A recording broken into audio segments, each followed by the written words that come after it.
Join ചെയ്യുന്ന എല്ലാവർക്കും ഇന്നത്തെ ക്ലാസ് ഒരു അനുഗ്രഹമായി തീരേണ്ടതിന് നാം എല്ലാവരും പ്രാർത്ഥിച്ചുകൊണ്ടിരിക്കുമ്പോൾ ഇന്നത്തെ മീറ്റിംഗിന്റെ അനുഗ്രഹത്തിനായിട്ട് പാസ്റ്റർ ഡേവിസ് കുന്നംകുളം പ്രാർത്ഥിച്ചാട്ടെ. പാസ്റ്റർ ഡേവിസ് പ്രാർത്ഥിക്കുമോ? പ്രാർത്ഥിക്കാം. പരിശുദ്ധനായ ഞങ്ങളുടെ സ്വർഗീയ നല്ല പിതാവേ, അനുഗ്രഹിക്കപ്പെട്ട ഈ നല്ല രാത്രി സമയത്തിനായി സ്തോത്രം. 2-3 പേർ എൻ്റെ നാമത്തിൽ കൂടി വരുമ്പോൾ അവരെ നടുവിൽ അങ്ങ് കടന്നു വരുമെന്ന് അരുളിച്ചത് അവിടുത്തെ വചനം പോലെ ഈ ബൈബിൾ ക്ലാസ്സിൽ കർത്താവെ അങ്ങ് ഞങ്ങളോട് കൂടെ ഉള്ളതിനായി സ്തോത്രം. കടന്നു വരുവാനുള്ള എല്ലാ വിദ്യാർത്ഥികളെയും ഈ രാത്രി കർത്താവ് പ്ലാറ്റ്ഫോമിൽ കൂട്ടിവരുത്തേണ്ടതിനായി സ്തോത്രം. അതിനെ പഠിപ്പിക്കുന്ന പ്രിയ CV ആൻഡ്രൂസ് പാസ്റ്ററെ കർത്താവിൻ്റെ കരങ്ങളിലേക്ക് തരുന്നു. കർത്താവെ നല്ലതുപോലെ പഠിപ്പിക്കുന്ന കാര്യങ്ങൾ ഞങ്ങളുടെ ഹൃദയത്തിൽ പതിയുവാൻ തക്കവണ്ണം, അത് ഗ്രഹിക്കുവാൻ തക്കവണ്ണം, അതിനനുസരണം ജീവിക്കുവാൻ തക്കവണ്ണം, പ്രത്യാശയിൽ വർദ്ധിക്കുവാൻ തക്കവണ്ണം സ്വർഗ്ഗം ഞങ്ങളേവരെയും സഹായിക്കേണ്ടതിനായി സ്തോത്രം ചെയ്യുന്നു. ഇതിന് മുൻനിരയിൽ നിന്ന് പ്രവർത്തിക്കുന്ന സാറന്മാരെ ഓരോരുത്തരെയും ഏൽപ്പിച്ച് പ്രാർത്ഥിക്കുന്നു. അവരെല്ലാം സ്വർഗ്ഗം അനുഗ്രഹിച്ചാട്ടെ. ഈ ബൈബിൾ ക്ലാസ്സിലൂടെ കർത്താവെ അത്ഭുതങ്ങളും അടയാളങ്ങളും നടക്കുവാനിടയായി തീരണം. പാപബോധം, പാപമോചനം ഇതെല്ലാം നടക്കുവാൻ, ഒരു വിശുദ്ധീകരണത്തിലേക്ക് ജനം കടന്നു വരുവാൻ, ദൈവസഭ ഉണരുവാൻ ഇടയാക്കേണ്ടതിനായി സ്തോത്രം. പ്രാർത്ഥന കേട്ടതിനായി സ്തോത്രം ചെയ്യുന്നു. യേശു ക്രിസ്തുവിന്റെ വിലയേറിയ നാമത്തിൽ തന്നെ ആമേൻ. Thank you pastor Davis. ഒത്തിരി പുതിയ ആൾക്കാരൊക്കെ ജോയിൻ ചെയ്യുന്നുണ്ട്. ഗസ്റ്റുകളായിട്ട് ഇന്നത്തെ ക്ലാസ്സിൽ കടന്നു വന്നിട്ടുണ്ട്. എല്ലാവരെയും ഓർത്ത് ദൈവത്തിന് സ്തോത്രം ചെയ്യുന്നു. എല്ലാവരുടെയും സഹകരണത്തിനും സപ്പോർട്ടിനും നന്ദി. ഇന്ന് വൈകിട്ടും ഞാൻ നേരത്തെ ബൈബിൾ റെഫറൻസുകൾ ഷെയർ ചെയ്തിട്ടുണ്ടായിരുന്നു. കുറച്ചു പേര് വായിക്കാനായിട്ട് നമ്മളിവിടെ അസൈൻ ചെയ്യുകയാണ്. പ്രിയ സിസ്റ്റർ സക്കീന ജോയിൻ ചെയ്തിട്ടുണ്ടല്ലോ, sister Anju Sara, sister Sudha Shekhar, sister Lincy Thomas, sister Richu, ഈ 4 പേര് വായിക്കാനായിട്ട് ഒരു 5 പേരും ഉണ്ട് എന്ന് വിശ്വസിക്കുന്നു. ആദ്യം സക്കീന, അഞ്ജു സാറ, സുധാ ശേഖർ, ലിൻസി തോമസ്, റിച്ചു. ഓക്കെ, ദൈവം സഹായിക്കട്ടെ. തുടർന്നുള്ള ക്ലാസ് എടുക്കുവാൻ വളരെ ബഹുമാനത്തോടെ ആദരവോടെ കർത്താവിന്റെ ദാസൻ റവറൻഡ് ഡോക്ടർ CV ആൻഡ്രൂസിനെ അറ്റ്ലാന്റയിൽ നിന്നും ക്ഷണിക്കുന്നു. പ്ലീസ്. ദൈവനാമത്തിൽ വന്ദനം. വീണ്ടും നമുക്ക് കാണുവാൻ, ദൈവദിനം ശ്രദ്ധിപ്പാൻ ദൈവം ഒരുക്കി തന്ന സന്ദർഭത്തിനായി സ്തുതിക്കുന്നു. ശ്രേഷ്ഠന്മാരായ എല്ലാ ദൈവദാസന്മാർക്കും എൻ്റെ വന്ദനം. ഇതിൻ്റെ പ്രസിഡന്റ് ആയിരിക്കുന്ന pastor Shaji K Daniel, vice president ആയിരിക്കുന്ന പാസ്റ്റർ ലാലു ജേക്കബ്, ഈ ദൈവദാസന്മാർ അവർ ചെയ്യുന്ന കഠിന പ്രയത്നം അഭിനന്ദനീയമാണ്. ഈ ബൈബിൾ കോളേജ് മുഖാന്തരം അനേകര് കർത്താവിൻ്റെ വേലയ്ക്ക് സമർപ്പിക്കപ്പെടുവാനും എല്ലാവരും ദൈവത്തിനെ അഭ്യസിക്കാനും ദൈവം ഇടയാക്കും എന്നുള്ളതിന് യാതൊരു സംശയമില്ല. വെളിപ്പാട് പുസ്തകത്തിൻ്റെ 5ാമത്തെ ലെസണിലേക്കാണ് നമ്മൾ വന്നിരിക്കുന്നത്. മുഖവര ഒന്നും പറയാതെ ക്ലാസ്സിലേക്ക്, ആകെ 1 മണിക്കൂറേ ഉള്ളൂ, മുഖവര ഒന്നും പറയാതെ ക്ലാസ്സിലേക്ക് പ്രവേശിപ്പാൻ തക്കണം ആഗ്രഹിക്കുന്നു. വെളിപ്പാട് പുസ്തകം 1-ാം അധ്യായം 4 മുതൽ 7 വരെയുള്ള വാക്യങ്ങൾ അസൈൻ ചെയ്തിരിക്കുന്ന പ്രിയപ്പെട്ടവർ അതിൻ്റെ ഓർഡർ അനുസരിച്ച് വായിക്കാം. യോഹന്നാൻ ആസിയയിലെ 7 സഭകൾക്കും എഴുതുന്നത്, ഇരിക്കുന്നവനും ഇരുന്നവനും വരുന്നവനുമായവങ്കിൽ നിന്നും അവന്റെ സിംഹാസനത്തിന് മുമ്പിലുള്ള 7 ആത്മാക്കളുടെ പക്കൽ നിന്നും വിശ്വസ്ത സാക്ഷിയും മരിച്ചവരിൽ ആദ്യജാതനും ഭൂരാജാക്കന്മാർക്ക് അധിപതിയുമായ യേശുക്രിസ്തുവിങ്കൽ നിന്നും നിങ്ങൾക്ക് കൃപയും സമാധാനവും ഉണ്ടാകട്ടെ. നമ്മെ സ്നേഹിക്കുന്നവനും നമ്മുടെ പാപം പോക്കി നമ്മെ തന്റെ രക്തത്താൽ വിടുവിച്ച് തന്റെ പിതാവായ ദൈവത്തിന് നമ്മെ രാജ്യവും പുരോഹിതന്മാരുമാക്കി തീർത്തവനുമായവന് എന്നേക്കും മഹത്വവും ബലവും ആമേൻ. ഇതാ അവൻ മേഘാരൂഢനായി വരുന്നു. ഏതു കണ്ണും അവനെ കുത്തി തുളച്ചവരും അവനെ കാണും. ഭൂമിയിലെ ഗോത്രങ്ങളൊക്കെയും അവനെ ചൊല്ലി വിലപിക്കും. ആമേൻ. ദൈവത്തിന് സ്തോത്രം. മനോഹരമായി വായിച്ച സഹോദരിക്ക് വളരെ അഭിനന്ദനങ്ങൾ. ദൈവത്തിന്റെ വചനം വായിക്കുന്നതിന് തന്നെ അതിനൊരു മാധുര്യമുണ്ട്. അത്ര മനോഹരമായിട്ടാണ് ബാക്കിയുള്ളവരും ഇനി വായിക്കാൻ പോകുന്നുള്ളത് എനിക്കറിയാം. വളരെ ഉത്സാഹത്തോടെ നിങ്ങൾ കടന്നു വന്നിരിക്കുന്നതിൽ ദൈവത്തെ സ്തുതിക്കുന്നു. കഴിഞ്ഞ ആഴ്ചയിൽ നമ്മൾ അതിൻ്റെ 4ാമത്തെ വാക്യമാണ് ചിന്തിച്ചത്. ചില വാക്യങ്ങൾ വായിപ്പാൻ തക്കണം ഞാൻ എഴുതി അയച്ചിട്ടുണ്ട്. ചില കാര്യങ്ങൾ ഞാൻ തന്നെ വാക്യങ്ങൾ കാണാതെ അറിയാവുന്നുണ്ട്. വാക്യങ്ങൾ പറയും, അത് എഴുതിയെടുക്കേണ്ടവർക്ക് എഴുതിയെടുക്കാം. ആ നിലയിൽ നമുക്ക് സ്പീഡിൽ പോയേ ഒക്കത്തുള്ളൂ. ആ കാര്യം ഞാൻ ഓർപ്പിക്കുന്നു. വെളിപ്പാട് ദിവസം കഴിഞ്ഞ ആഴ്ച ക്ലാസ് എടുത്തതിന് ശേഷം ഈ പ്ലാറ്റ്ഫോമിൽ വന്ന പലരും എന്നെ വിളിച്ച് സംസാരിപ്പാൻ ഇടയായി. അത് വലിയ സന്തോഷമായി എനിക്ക് തോന്നി. അത് ഞാൻ തിരിച്ച് വിളിക്കുവാനും ഇടയായി. ഇവിടെ നമ്മൾ വായിക്കുന്നത് യോഹന്നാൻ ആസിയിലെ 7 സഭകൾക്കും എഴുതുന്നത് എന്ന് പറഞ്ഞ് ആരംഭിച്ചിട്ട്, ഇരിക്കുന്നവൻ, ഇരുന്നവൻ, വരുന്നവൻ, അവൻ്റെ സിംഹാസനത്തിന് മുമ്പുള്ള 7 ആത്മാക്കളുടെ പക്കൽ നിന്നും. ഇനി അടുത്തത് നമ്മൾ ചിന്തിക്കാൻ പോകുന്നത്, കഴിഞ്ഞ ആഴ്ച അത് വിശദീകരിച്ചാണ് ഞാൻ ഇരിക്കുന്നവനും ഇരുന്നവനും വരുന്നവനും എന്നുള്ള വിഷയം എടുത്ത് സംസാരിച്ചപ്പോൾ അതിനെപ്പറ്റി സംശയം ചോദിച്ച പ്രിയപ്പെട്ടതുണ്ട്. അതിൻ്റെ ശരിയായി അതിൻ്റെ ട്രാൻസ്ലേറ്റ് ചെയ്യുകയാണെങ്കിൽ ആയിരുന്നവൻ, ആയിരിക്കുന്നവൻ, ആകാനുള്ളവൻ എന്നുള്ള നിലയിലാണ് ആ പദത്തിൻ്റെ അർത്ഥം കിടക്കുന്നത്. അത് കാനഡയിൽ നിന്നൊരു സഹോദരി വിളിച്ച് ഞങ്ങൾ തമ്മിൽ സംസാരിപ്പാൻ തക്കണം ഇടയായി തീർന്നു. എന്നാൽ മലയാളത്തിൽ എഴുതിക്കുന്നത് ഇരിക്കുന്നവനും ഇരുന്നവനും വരുന്നവനും. ആ പദം അത് തെറ്റല്ല, അതും ഉപയോഗിച്ചാണ് കഴിഞ്ഞ രണ്ട് വിഷയവും കഴിഞ്ഞ ആഴ്ചയിൽ ഞാൻ പറയുകയുണ്ടായി. നമ്മുടെ കർത്താവിനെ കുറിച്ച് പറഞ്ഞിരിക്കുന്ന വാക്കുകളാണ് നമുക്കിവിടെ കാണുവാൻ കഴിയുന്നത്. അതിൻ്റെ 5-ാമത്തെ വാക്യത്തിൽ വിശ്വസ്ത സാക്ഷിയും മരിച്ചവരിൽ ആദിജാതനും ഭൂരാജാക്കന്മാർക്ക് അധിപതിയുമായ യേശു ക്രിസ്തുവിൽ നിന്ന് നിങ്ങൾക്ക് കൃപയും സമാധാനവും ഉണ്ടാകട്ടെ. ഇവിടെ യേശു ക്രിസ്തുവിനെ കുറിച്ച് പറഞ്ഞതിന് ശേഷം പറയുകയാണ് നിങ്ങൾക്ക് കൃപയും സമാധാനവും ഉണ്ടാകട്ടെ. എന്നാൽ അതിൻ്റെ അടുത്ത വാക്യം നമ്മൾ വായിക്കുമ്പോൾ നമ്മെ സ്നേഹിക്കുന്നവനും നമ്മുടെ പാപം പോക്കി നമ്മെ തൻ്റെ രക്തത്താൽ വിടുവിച്ച് തൻ്റെ പിതാവായ ദൈവത്തിന് നമ്മെ രാജ്യവും പുരോഹിതന്മാരും ആക്കി വെച്ചു. അപ്പം ഈ ഒരു പാരഗ്രാഫിൽ തന്നെ തൃത്വത്തെക്കുറിച്ച് നമുക്ക് കാണുവാൻ കഴിയുന്നു. പിതാവായ ദൈവം, അതുപോലെ നമ്മുടെ കർത്താവായ യേശു ക്രിസ്തു, പരിശുദ്ധാത്മാവ്. ആൺമക്കൾ എന്നുള്ളത് ആൺമക്കൾ ഏഴുണ്ടെന്നുള്ളതല്ല, ആൺമക്കൾ എല്ലാ സഭകളെയും നയിക്കുന്നു എന്നുള്ള നിലയിലാണ് അവിടെ നമുക്ക് കാണുവാൻ കഴിയുന്നത്. അതിനെക്കുറിച്ചുള്ള വിശദീകരണം യെശയ്യാപ്രവചനം 11-ാം അധ്യായം 1-2 വാക്യങ്ങളിൽ നിന്ന് ഞാൻ എടുത്തു പറയുണ്ടായി. കർത്താവ് ഒരുവൻ, പിതാവ് ഒരുവൻ, ആത്മാവ് ഒരുവൻ. ഈ നിലയിലാണ് ദൈവത്തിൻ്റെ വചനത്തിൽ തൃത്വത്തെക്കുറിച്ച് പറഞ്ഞിരിക്കുന്നത്. ഞാൻ തൃത്വത്തെക്കുറിച്ച് അല്പസമയം അവസാനം ക്ലാസ് എടുക്കുന്നുണ്ട്. അത് 2 മണിക്കൂറത്തെ പഠന വിഷയമാണ്.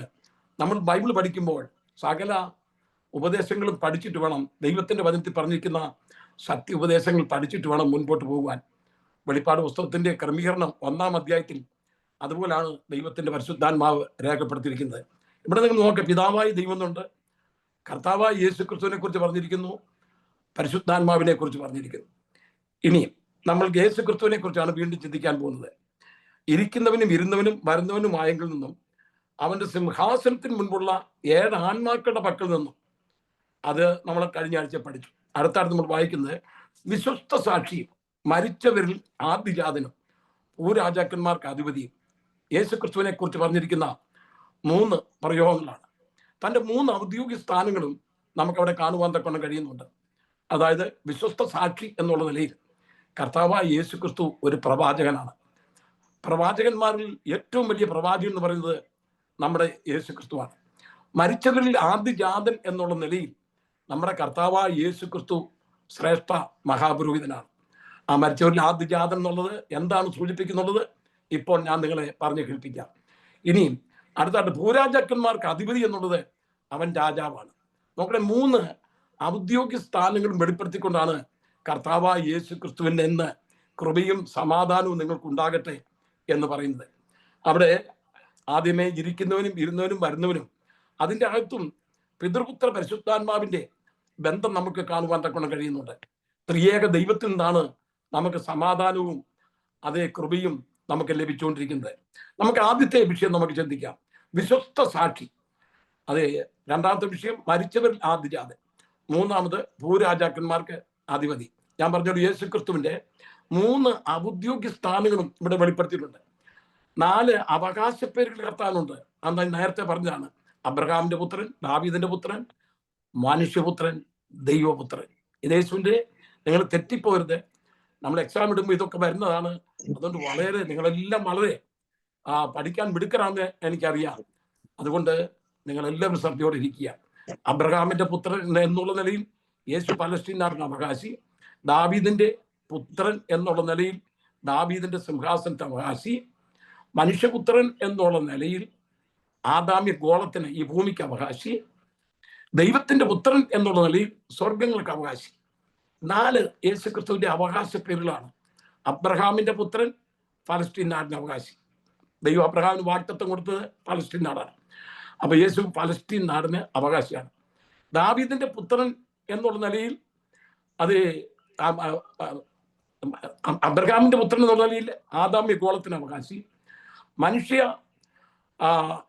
അബ്രഹാമിന്റെ പുത്രൻ ദാവീദിന്റെ പുത്രൻ എന്നുള്ള നിലയിൽ ദാവീദിന്റെ സിംഹാസനത്തിന് അവകാശി, പിന്നെ അബ്രഹാമിന്റെ പുത്രൻ, ദാവീദിന്റെ പുത്രൻ, മനുഷ്യപുത്രൻ എന്നുള്ള നിലയിൽ ആദാമ്യ ഗോളത്തിന് അവകാശി, ദൈവപുത്രൻ എന്നുള്ള നിലയിൽ സ്വർഗങ്ങൾക്ക് അവകാശി, സ്വർഗത്തിനും ഭൂമിക്കും സകല അധികാരവും നൽകപ്പെടും. ഇത് യേശു ക്രിസ്തുവിന്റെ ഈ 4 പേരുകൾ സുവിശേഷങ്ങളിൽ കാണുവാൻ കഴിയുന്നുണ്ട്. ഈ 4 പേരുകൾ യേശു ക്രിസ്തുവിന്റെ അവകാശി പേരുകളാണ്. അവന്റെ 3 ഔദ്യോഗിക സ്ഥാനം, ഒഫീഷ്യൽ സ്ഥാനങ്ങളാണ്. അവൻ രാജാവാണ്, പ്രവാചകനാണ്, പുരോഹിതനാണ്. അത് 3 വെളിപ്പെടുത്തിക്കൊണ്ടാണ് ഈ വെളിപ്പാട് പുസ്തകത്തിൽ നമുക്ക് സമാധാനവും കൃപയും നൽകിയിരിക്കുന്നത്. അത് ഞാൻ അല്പം കൂടെ കഴിഞ്ഞിട്ടത് വിശദീകരിക്കുന്നുണ്ട്. ഒന്നാമത് വിശ്വസ്ത സാക്ഷി. യേശു ക്രിസ്തു ഒരു വിശ്വസ്ത സാക്ഷിയായിരുന്നു. യേശു ക്രിസ്തുവിനെ ഈ ലോകത്തിലേക്ക് അയച്ചത് ഒരു ദൗത്യം നിറവേറ്റാനാണ്. ഞാൻ ആരെ അയക്കേണ്ടു, ആർ നമുക്ക് വേണ്ടി പോകും എന്നുള്ള ശബ്ദം ഉണ്ടായപ്പോൾ നമ്മുടെ കർത്താവ് പറഞ്ഞു, അടിയനെ അയക്കണമേ, അടിയൻ പോകാം എന്ന് പറഞ്ഞ് മാനവജാത രക്ഷയ്ക്ക് വേണ്ടി ഈ ലോകത്തിലേക്ക് കടന്നു വന്ന ദൈവത്തിന്റെ പുത്രനാണ് നമ്മുടെ കർത്താവായ യേശു ക്രിസ്തു. അവനെക്കുറിച്ച് വായിക്കുന്നത് അവൻ വിശ്വസ്ത സാക്ഷി എന്നാണ്. യേശു സത്യത്തിന്റെ സാക്ഷിയാണ്. നേരിട്ട് ലഭിച്ചവനാണ്, നേരിട്ട് ലഭിച്ച അറിവിനാണ് ഈ സാക്ഷി എന്ന് പറയുന്നത്. നമ്മൾ സാക്ഷികളെ കൊണ്ട് കോട്ടിക്കൊണ്ട് നിർത്തുമ്പോൾ അവർ കണ്ട കാര്യം അതുപോലെ പറഞ്ഞിരിക്കണം എന്നുള്ളതാണ് നമുക്ക് കാണുവാൻ കഴിയുന്നത്. യോഹന്നാന്റെ സുവിശേഷം വായിക്കാനല്ല, യോഹന്നാന്റെ എഴുതിയെടുത്തോണം. യോഹന്നാന്റെ സുവിശേഷം 7-ാം അധ്യായം 16-ാമത്തെ വാക്യത്തിൽ കർത്താവ് പറയുന്നു, എൻ്റെ ഉപദേശം എൻ്റെതല്ല, എന്നെ അയച്ചവൻ്റെത് അത്രേ. അവനെ ചോദ്യം ചെയ്യാൻ തക്കൊണ്ടും യഹൂദന്മാർ കടന്നു വന്ന സന്ദർഭത്തിൽ അവനെ പല നിലയിൽ യേശു ക്രിസ്തുവിനെ ചോദ്യം ചെയ്യുവാൻ തക്കൊണ്ട് ഇടയായിത്തീർന്നു. അപ്പോൾ യേശു ക്രിസ്തു അവരോട് പറഞ്ഞ ഒരു വിഷയമാണ്, എൻ്റെ ഉപദേശം, ഞാൻ അറിയിക്കുന്ന ഉപദേശം ഉണ്ടല്ലോ, എൻ്റെതല്ല, എന്നെ അയച്ചവൻ ഒരാളുണ്ട്. ഇവിടെ എല്ലാം ആ ദൈവത്തിന്റെ ആ ട്രിനിറ്റി നമുക്ക് കാണുവാൻ തക്കൊണ്ട് കഴിയും. യോഹന്നാന്റെ സുവിശേഷം മാത്രം വായിച്ചാൽ മതി ത്രിയേകത്വത്തെ എതിർക്കാൻ തക്കൊണ്ട് ഒരൊറ്റ കുഞ്ഞിനും സാധ്യമല്ല. ഞാൻ യൂട്യൂബ് പരിശോധിക്കാമെങ്കിൽ, പാസ്റ്റർ സിവിന്റെ അനന്തസ് അടിക്കാമെങ്കിൽ, തൃത്വത്തെ സ്ഥാപിച്ചുകൊണ്ടുള്ള തൃത്വ നിഷേധികൾക്ക് മറുപടി കൊടുത്തിട്ടുള്ള പല പ്രസംഗങ്ങൾ അവിടെ കാണുവാൻ തക്കൊണ്ട് കഴിയും. ഞാൻ ദുരുപദേശത്തെ കണ്ണിക്കുന്ന വ്യക്തിയാണ്. അത് മിണ്ടണ്ട, മൗനമായിരിക്കാൻ പറഞ്ഞ് എന്നെ കൊണ്ടത് ഒക്കത്തില്ല. ഞാൻ അവരുടെ വായ അടച്ച് അത് എഴുതിയിരിക്കുന്ന പ്രസംഗിച്ചിരിക്കുന്ന പ്രസംഗങ്ങൾ ഒരു കാലത്ത് അത് വലിയ വിവാദ വിഷയമായിരുന്നു. അവരുമായിട്ട് വളരെ നിലയിൽ തർക്കിക്കാൻ തക്കൊണ്ട് ഇവിടെയായി തീർന്നിട്ടുണ്ട്. അപ്പം യേശു ക്രിസ്തു പറയാണ്, എന്നെ അയച്ചവന്റെ ഉപദേശം തികയ്ക്കാനാണ് ഞാൻ ഈ ലോകത്തിലേക്ക് കടന്നു വന്നത്. ഇനി യോഹന്നാന്റെ സുവിശേഷം 18-ാം അധ്യായം 37-ാമത്തെ വാക്യം വായിക്കുമ്പോൾ പീലാത്തോസിന്റെ മുമ്പിൽ കർത്താവിനെ കൊണ്ട് നിർത്തിയ സന്ദർഭത്തിൽ പീലാത്തോസ് ഒരു ചോദ്യം ചോദിച്ചു. ആ ചോദ്യം, നീ രാജാവ് തന്നെയാണോ? നീ രാജാവ് തന്നെയായില്ലേ? ദൈവത്തിന് സ്തോത്രം. പീലാത്തോസ് പല പ്രാവശ്യം യേശുവിനെ വിട്ടയക്കാൻ തക്കൊണ്ട് ആഗ്രഹിച്ചെങ്കിലും ജനത്തിന്റെ നിർബന്ധം മൂലമാണ് കർത്താവായ യേശു ക്രിസ്തുവിനെ ക്രൂശിപ്പാൻ തക്കോണം ഏൽപ്പിച്ചത്. പീലാത്തോസ് യേശുവിനോട് ചോദിക്കുക, നീ രാജാവ് തന്നെയാണോ? യേശു പറഞ്ഞു, ഞാൻ രാജാവ് തന്നെയാ കേട്ടോ, ഞാൻ ചുമ്മാ പറഞ്ഞല്ല, ഞാൻ രാജാവ് തന്നെയാ, ഞാൻ യഹൂദന്മാരുടെ രാജാവാണ്. അവർക്കത് മനസ്സിലാകുന്നില്ല. എന്നിട്ട് കർത്താവ് പറഞ്ഞ അടുത്ത വാചകം നിങ്ങളോട് പറഞ്ഞു വയ്പ്പിക്കാൻ യോഹന്നാൻ 18:37 സത്യത്തിന് സാക്ഷി നിൽക്കേണ്ടതിന് ഞാൻ ജനിച്ചു, അതിനായി ലോകത്തിൽ വന്നുമിരിക്കുന്നു. ദൈവത്തിന് സ്തോത്രം. സത്യ തൽപരരായവർ എൻ്റെ വാക്കും കേൾക്കുന്നു. അപ്പൊ യേശു വന്നത് വിശ്വസ്ത സാക്ഷി എന്നുള്ള നിലയിലാണ്. യേശു വന്നത് വിശ്വസ്ത സാക്ഷ്യം വഹിക്കാനാണ്. സത്യത്തിന് സാക്ഷി നിൽക്കേണ്ടതിനെ ഞാൻ ജനിച്ചു, അതിനായി ലോകത്തിൽ വന്നുമിരിക്കുന്നു. സത്യ തൽപരന്മാരായവർ എൻ്റെ വാക്ക് കേൾക്കുന്നു. നിയമപരമായി വിധിക്കപ്പെട്ട് രക്തം ചിന്തി സാക്ഷിയായി തീർന്ന യേശുവിനെയാണ് വിശ്വസ്ത സാക്ഷി എന്ന് സംബോധന ചെയ്തിരിക്കുന്നത്. കാരണം നമ്മൾ ദൈവത്തിന്റെ വചനം വായിക്കുമ്പോൾ യേശുവിന് ഇവരുടെ കയ്യിൽ പിടികൊടുക്കാതെ ഓടിപ്പോകാൻ തക്കുന്ന പല അവസരങ്ങളുണ്ടായിരുന്നു. പക്ഷെ പോയില്ല. കാരണം വിശ്വസ്ത സാക്ഷ്യം വഹിപ്പാനാണ് ഈ ലോകത്തിലേക്ക് കർത്താവായ യേശു ക്രിസ്തു കടന്നു വന്നത്. യേശുവിനെ ഗേത്സമന തോട്ടത്തിൽ നിന്ന് പിടിക്കാൻ തക്കവണ്ണം യൂദ അത് കാണിച്ചു കൊടുക്കാൻ തക്കവണ്ണം മഹാപുരോഹിതന്മാരും പടയാളികളുമായിട്ടെല്ലാം കടന്നു വന്നപ്പോൾ യേശു ക്രിസ്തു തന്നെത്താൻ കാണിച്ചു കൊടുക്കുന്ന കാഴ്ച നിങ്ങൾ കാണാമോ? യേശു അവരോട് ചോദിക്കുന്നു, നിങ്ങൾ ആരെയാണ് തിരയുന്നത്? അവർ പറഞ്ഞു, നസറേനാകുന്ന യേശുവിനെയാണ്. ഞാൻ തന്നെയാന്ന് പറഞ്ഞു. ആരാ പറയുന്നത്? വേറൊരാളെ പറഞ്ഞാൽ ഇപ്പം അങ്ങോട്ട് പോയതേ ഉള്ളൂ, ഇവിടെ ഉണ്ടായിരുന്നു പോയതേ ഉള്ളൂ. എന്നാൽ യേശു ക്രിസ്തു പറഞ്ഞെന്താന്ന് അറിയാമോ? അതെ, ഞാനാകുന്നു അത് ഞാൻ എന്ന് പറഞ്ഞപ്പോൾ അവരെല്ലാം ബോധം കെട്ട് താഴെ വീണു. യേശു അവരോട് അവരെ എഴുന്നേൽപ്പിച്ചു. വീണ്ടും ചോദിച്ചു, നിങ്ങൾ ആരെ തിരയുന്നു? നസറേനാകുന്ന യേശുവിനെ അത് ഞാൻ തന്നെയാണെന്ന് ഞാൻ നിങ്ങളോട് പറഞ്ഞില്ലയോ? ഞാൻ അനേക പ്രാവശ്യം ദൈവാലയത്തിൽ നിന്ന് ഉപദേശിച്ചപ്പോൾ നിങ്ങൾക്ക് എന്നെ പിടിപ്പാൻ തക്കൊണ്ട് സാധിച്ചില്ല. കാരണം എൻ്റെ സമയം വന്നിട്ടില്ല. യേശു ക്രിസ്തുവിനെ ദേവാലയ ഗോപുരത്തിന്റെ അതേ അരികത്തുകൊണ്ട് കീഴോട്ട് തല കീഴായി തള്ളിയിടാൻ ഭാവിച്ച കാര്യം ലൂക്കോസിന്റെ സുവിശേഷം 4-ാം അധ്യായത്തിൽ നമുക്ക് കാണുവാൻ കഴിയുന്നുണ്ട്. എന്നാൽ യേശുവിനെ അവർക്ക് പിടിപ്പാൻ തക്കൊണ്ട് കഴിഞ്ഞില്ല. അവരുടെ ഇടയിൽ കൂടെ യേശു കടന്നുപോയി. യേശുവിന്റെ സമയമായില്ല. സമയമായപ്പോൾ സകല പ്രവർത്തനവും തികച്ചു കഴിഞ്ഞപ്പോൾ യേശു ക്രിസ്തു തന്നെത്താൻ ഏൽപ്പിച്ചു കൊടുക്കുന്ന കാര്യമാണ്. അത് ഞാൻ തന്നെയല്ലോ എന്ന് പറഞ്ഞപ്പോൾ പിന്നെയും അവര് ബോധം കെട്ട് താഴെ വീണു. യേശു ക്രിസ്തു പറഞ്ഞൊരു വാചകം, ഇപ്പോൾ എനിക്ക് വേണമെങ്കിൽ 12 ലഗിയോണിലധികം ദൂതന്മാരെ വിളിച്ചു വരുത്തുക, പടവെട്ടിക്കാൻ തക്കൊണ്ണം എന്നെ കൊണ്ട് സാധിക്കും. അതിന് അധികാരമുണ്ട് യേശു. 12 ലഗിയോണിലധികം ദൂതന്മാരെ. ഒരു ലഗിയോൺ എന്ന് പറഞ്ഞാൽ 6000 പേരാണ്. അത് റോമൻ പടയാളികളുടെ ബറ്റാലിയന്റെ പേരാണ് ലഗിയോൺ. അങ്ങനെ 12 ലഗിയോൺ. നമുക്ക് ഈ അധികാരം വല്ലതും ലഭിച്ചിരുന്നെങ്കിൽ ഇത്രയും 12 ലഗിയോണിലധികം അത് 70,000 ദൂതന്മാരെ നമുക്ക് ഏൽപ്പിച്ചിട്ടുണ്ട്. അതെ, പടയാളികള്. നമുക്ക് അതുകൊണ്ട് തികയത്തില്ല. നമ്മൾ ഒരു ദൂതനെ കൂടെ അധികം ചോദിച്ചേനെ. അങ്ങനത്തെ സ്വഭാവം നമുക്ക്. എന്നാൽ ഇത്രയും അധികാരം ഉണ്ടായിട്ട് കർത്താവായ യേശു ആ സമയത്ത് ദൂതന്മാരുടെ സഹായം ആവശ്യമില്ല. കാരണം താൻ വന്ന ദൗത്യം നിറവേറ്റുവാൻ തന്നെത്താൻ ഏൽപ്പിച്ചു കൊടുത്തു. അതുകൊണ്ടാണ് പറഞ്ഞത്, അത് സത്യത്തിന് സാക്ഷി നിൽക്കേണ്ടതിന് ഞാൻ വന്നിരിക്കുന്നു, അതിനായി ഞാൻ ലോകത്തിൽ വന്നിരിക്കുന്നു, അതിനായി ഞാൻ ലോകത്തിൽ ജനിച്ചിരിക്കുന്നു.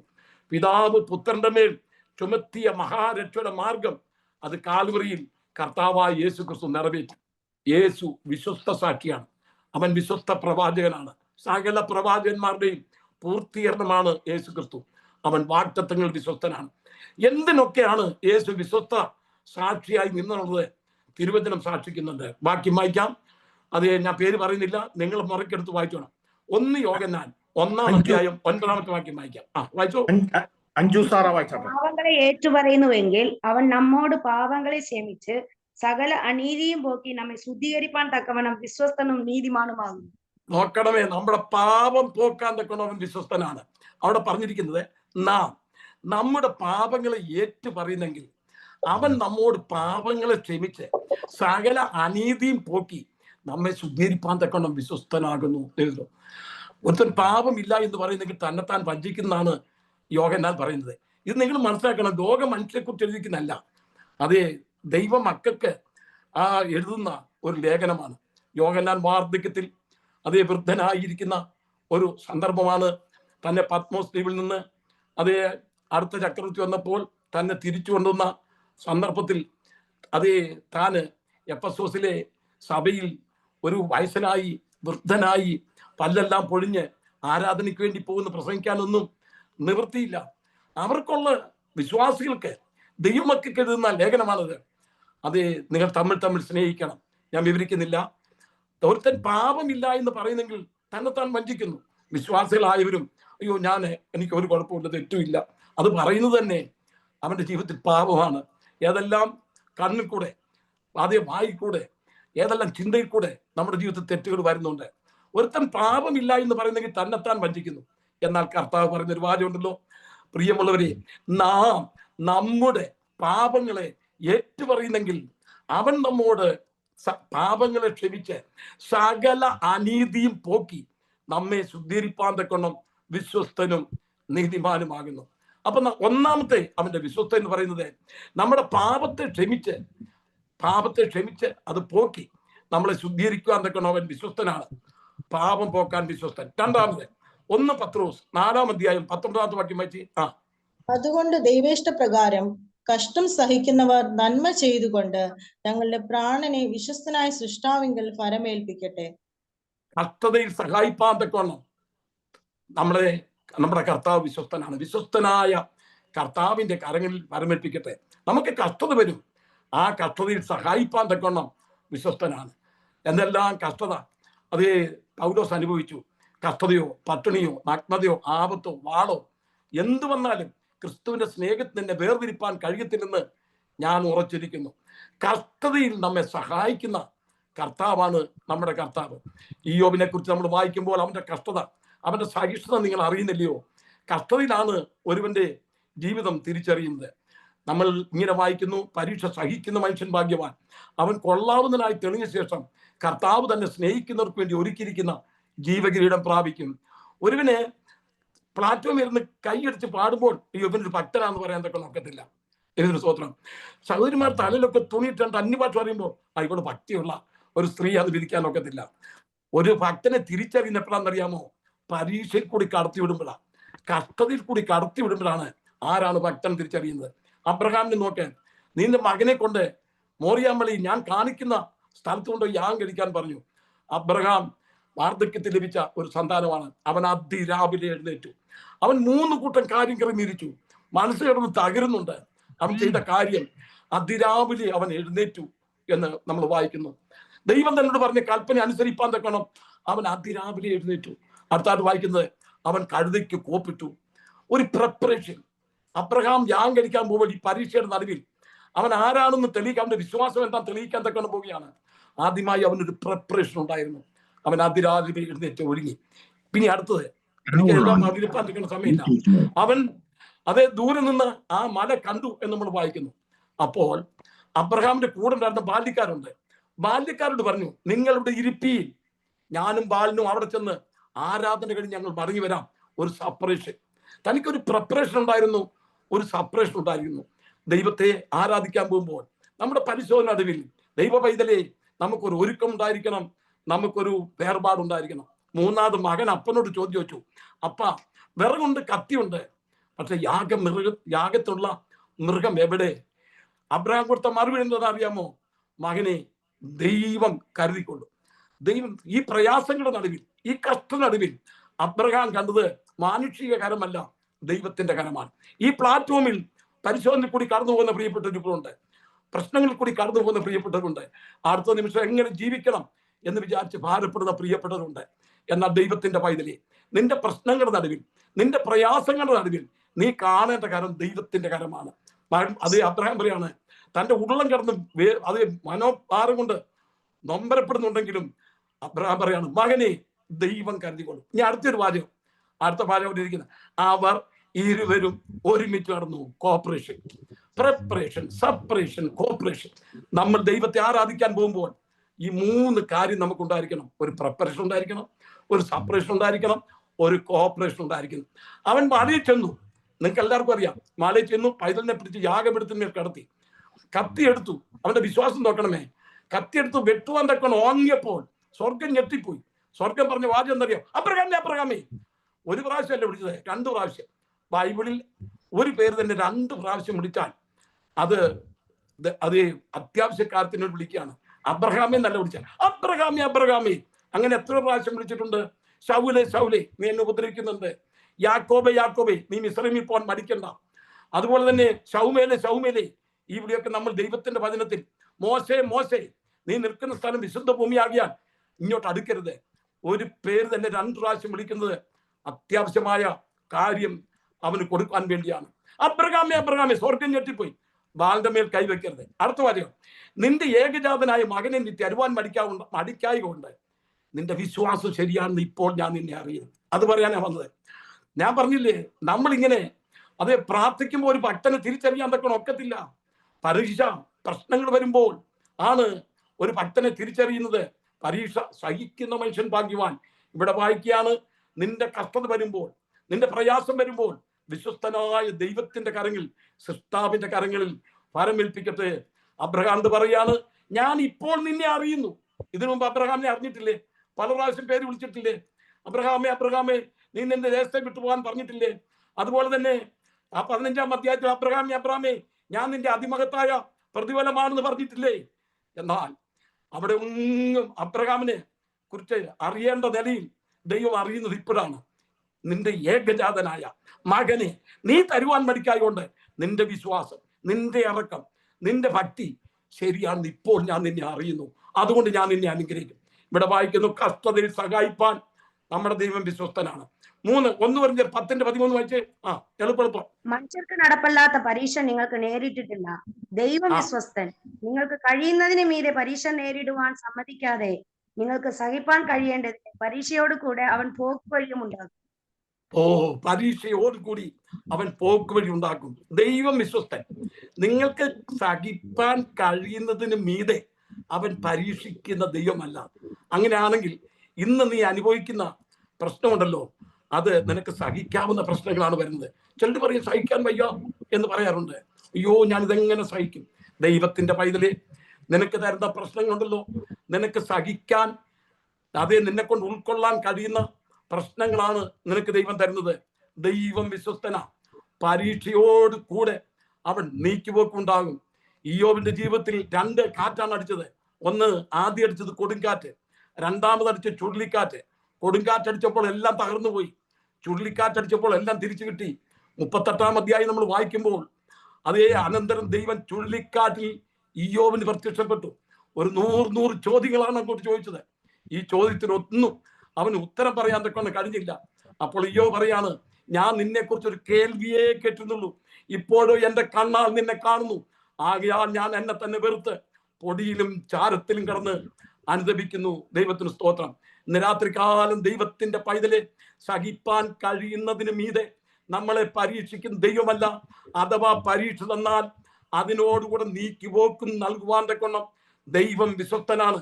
എനിക്ക് പല ഉദാഹരണങ്ങൾ പറയണതുകൊണ്ട് എന്റെ സമയസൂചി ഇങ്ങനെ മുന്നോട്ട് ഓടിക്കൊണ്ടിരിക്കുകയാണ്.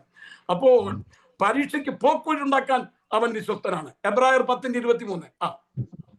പ്രത്യാശയുടെ സ്വീകാരം നാം മുറുകെ പിടിച്ചുകൊള്ളുക, വാഗ്ദത്തം ചെയ്തവൻ വിശ്വസ്തനല്ലോ. വാഗ്ദത്തം ചെയ്തവൻ വിശ്വസ്തനാണല്ലോ. ദൈവം നമുക്ക് അനേക വാഗ്ദത്തങ്ങൾ തന്നിട്ടുണ്ട് കേട്ടോ. പ്രത്യാശയുടെ സ്വീകാരം, അവൻ വാഗ്ദത്തങ്ങളിൽ വിശ്വസ്തനാണ്. എന്റെ ജീവകാലത്ത് പ്രയാസങ്ങളുടെ നടുവിൽ ദൈവത്തിന്റെ വാഗ്ദത്തങ്ങളെ ഞാൻ മുറുകെ പിടിച്ച് പ്രാർത്ഥിക്കുന്ന ഒരു വ്യക്തിയാണ്. പത്രോസ് ജയിലിൽ കിടന്നില്ലേ, നിങ്ങൾക്ക് അറിയാമല്ലോ. ജയിലിൽ കിടന്ന സന്ദർഭത്തിൽ സഭ ശ്രദ്ധയോടെ പ്രാർത്ഥിച്ചുകൊണ്ടിരുന്നു. 16 പടയാളികളുടെ ഇടയിലാണ് പത്രോസിനെ കടത്തിയിരിക്കുന്നത്. കാവൽക്കാർ കാത്തുകൊണ്ടിരിക്കുകയാണ്. അവനെ ജനത്തിന്റെ മുമ്പിൽ നിർത്തുവാൻ ഭാവിച്ചതിന്റെ തലേ രാത്രി പത്രോസ് കിടന്നുറങ്ങിയെന്ന്. ദൈവമക്കൾ, നിങ്ങൾ ആലോചിച്ച് നോക്കിയേ. നിങ്ങളുടെ ജോലി, ഡോഗയിലുള്ള പ്രിയപ്പെട്ട ജോലിയെല്ലാം പോകുന്നു, വീടാൻ പോകുന്നു, നാളെ എക്സിറ്റ് അടിക്കാൻ പോകാന്ന് പറഞ്ഞാൽ തലേ രാത്രി നിങ്ങൾക്ക് ഉറക്കം വരുമോ? എന്തെല്ലാം മനക്കോട്ട കെട്ടി ഇങ്ങോട്ട് വന്നത്. എന്നാൽ അതെ, പത്രോസിനെ നാളെ കൊല്ലാൻ പോകുക. ഹേരോദാവ് ജനത്തിന്റെ മുമ്പിൽ വെച്ച് നിർത്തി കൊല്ലാൻ പോകുന്ന വിവരം പത്രോസ് അറിഞ്ഞപ്പോൾ അവൻ കടന്നുറങ്ങി. എന്താ ഉറങ്ങാൻ കാരണം? നിങ്ങൾ ആലോചിച്ച് നോക്കി. അവനോട് ദൈവം ഒരു വാഗ്ദത്തം ചെയ്തിട്ടുണ്ട്. യോഹന്നാന്റെ സുവിശേഷം 21-ാം അധ്യായത്തിൽ പത്രോസ് മുഖാന്തരമാണ് അതേ ആ 7 പേർ തെറ്റിപ്പോയത്. നിങ്ങൾക്ക് അറിയാമല്ലോ.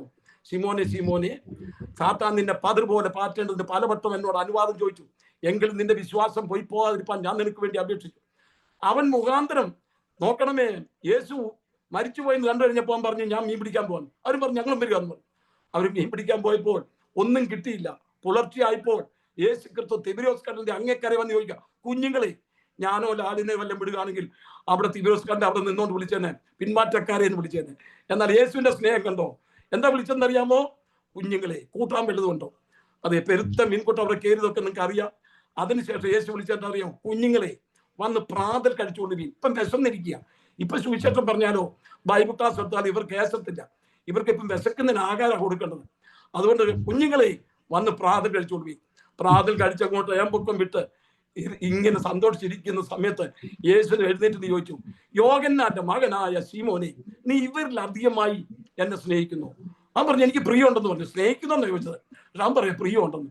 വീണ്ടും ചോദിച്ചു, യോഹന്നാന്റെ മകനായ, സ്നേഹവും പ്രിയവും തമ്മിൽ വ്യത്യാസമുണ്ട് കേട്ടോ. വീണ്ടും ചോദിച്ചു, അഗാപ്പെ, നമ്മുടെ ഇതിന്റെ പേര് തന്നെ അഗാപ്പെ എന്നല്ലേ, ആ അഗാപ്പെ സ്നേഹം നിനക്ക് എന്നോടുണ്ടോന്നാണ് ചോദിച്ചത്. വീണ്ടും ചോദിച്ചു, യോഹന്നാന്റെ മകനായ ശിമോച്ച, അവന്റെ അപ്പന്റെ പേരുടെ പറഞ്ഞാ വിളിക്കുന്നത് കേട്ടോ. എന്ന് പറഞ്ഞാൽ അതിന്റെ അർത്ഥം എന്താണെന്നറിയാമോ? ഞാനല്ല, ഞാൻ കൂട്ടായ്മ എനിക്കൊരു സംശയം. എനിക്ക് നിന്നെ അറിയാം, നിന്റെ അപ്പനെ എനിക്കറിയാം, നീ ഒന്നാമനാന്ന് പറഞ്ഞ് നടക്കുക. യോഹന്നാന്റെ മകനായ ശിമോനെ, നീ ഇവരിലധികമായി എന്നെ സ്നേഹിക്കുന്നു. ഇവനെല്ലാം വിട്ടെന്ന് പറഞ്ഞ് നടക്കുക. എന്തോ വിട്ടത്?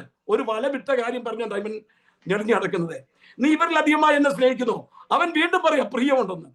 മൂന്നാമതും ചോദിച്ചപ്പം പത്രോസിന്റെ ചങ്കുരി പോയി കേട്ടോ. അതെ, അവൻ പറഞ്ഞു, കർത്താവേ, നീ സകലതും അറിയുന്നു, എനിക്ക് നിന്നോട് പ്രിയമുണ്ട്. കർത്താവ് ഒരു പ്രവചനം പ്രവചിച്ചു, നീ യൗവനക്കാരനായിരുന്നപ്പോൾ ഇഷ്ടമുള്ളിടത്ത് നടന്നു, എന്നാൽ നീ വയസ്സനായ ശേഷം മറ്റൊരുത്തൻ നിന്റെ അരകെട്ടി നിന്നെ ഇഷ്ടമില്ലാത്ത ഇടത്തേക്ക് കൊണ്ടുപോകും എന്ന് പറഞ്ഞാൽ നീ മരിക്കുന്നത് വയസ്സനായ ശേഷമേ മരിക്കത്തുള്ളൂ. ഈ പ്രവചനമാണ് പത്രോസിനെ അത് ജീവിതത്തിൽ അവൻ ഉറങ്ങാൻ കാരണം. ഹേരോദാവ് എന്നെ നാളെ കൊല്ലാൻ പോവുക. നടക്കാൻ പോകുന്നില്ല. എൻ്റെ കർത്താവ് എന്നോട് പറഞ്ഞു, നീ വയസ്സനായ ശേഷം മരിക്കത്തുള്ളൂ. അവന്റെ ശരീരത്തെല്ലാം നോക്കിയപ്പം തൊലിയൊന്നും തുറങ്ങിയിട്ടില്ല.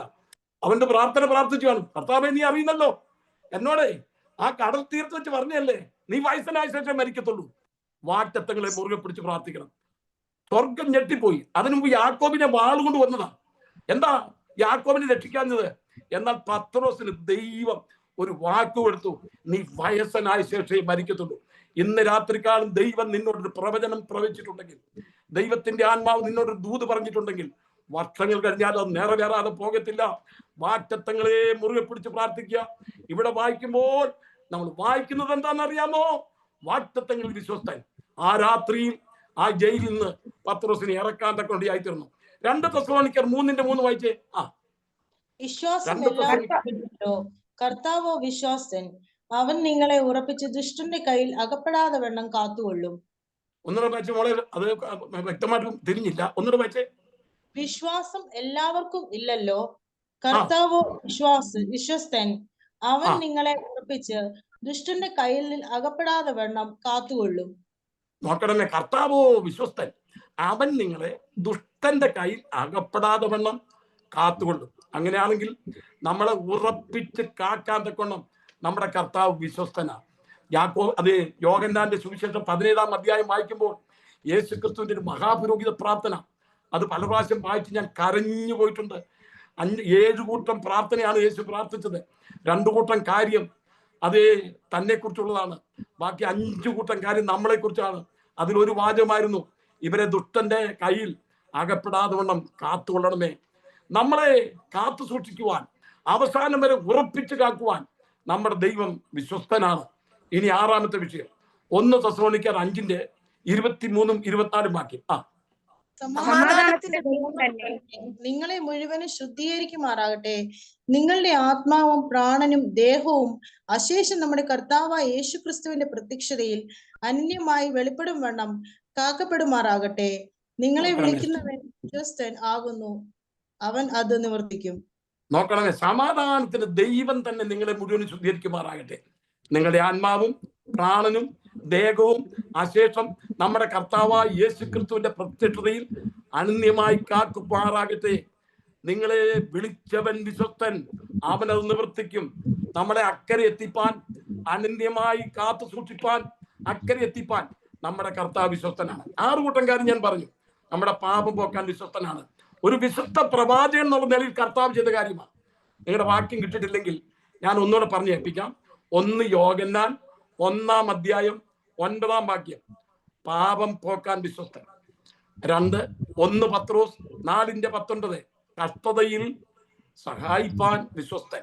1 പത്രോസ് 4:19. 1 കൊരിന്ത്യർ 10:13, പരീക്ഷയ്ക്ക് പോക്ക് വഴി ഉണ്ടാക്കാൻ വിശ്വസ്തൻ.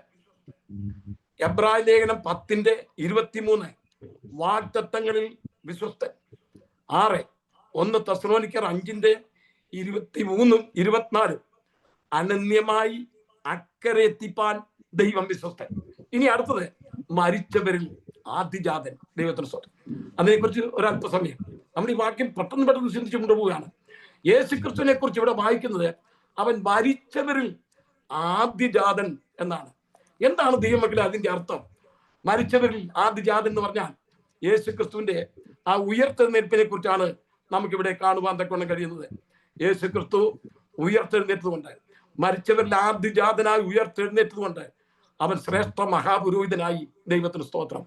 അവൻ പഴയ നിയമ പൗരോഹിത്യം മൊത്തം അത് തകർത്തുകൊണ്ട് അതിന്റെ പൂർത്തീകരണം വരുത്തിക്കൊണ്ട് കർത്താവായ യേശു ക്രിസ്തു ശ്രേഷ്ഠ മഹാപുരോഹിതനായി. ബേഥലഹേം മുതൽ കർത്താവായ യേശു ക്രിസ്തുവിന്റെ കാൽവരി ക്രൂശ് വരെ യേശു ക്രിസ്തു ദൈവത്തിന്റെ ഒരു വിശ്വസ്ത പ്രവാചകനായിരുന്നു.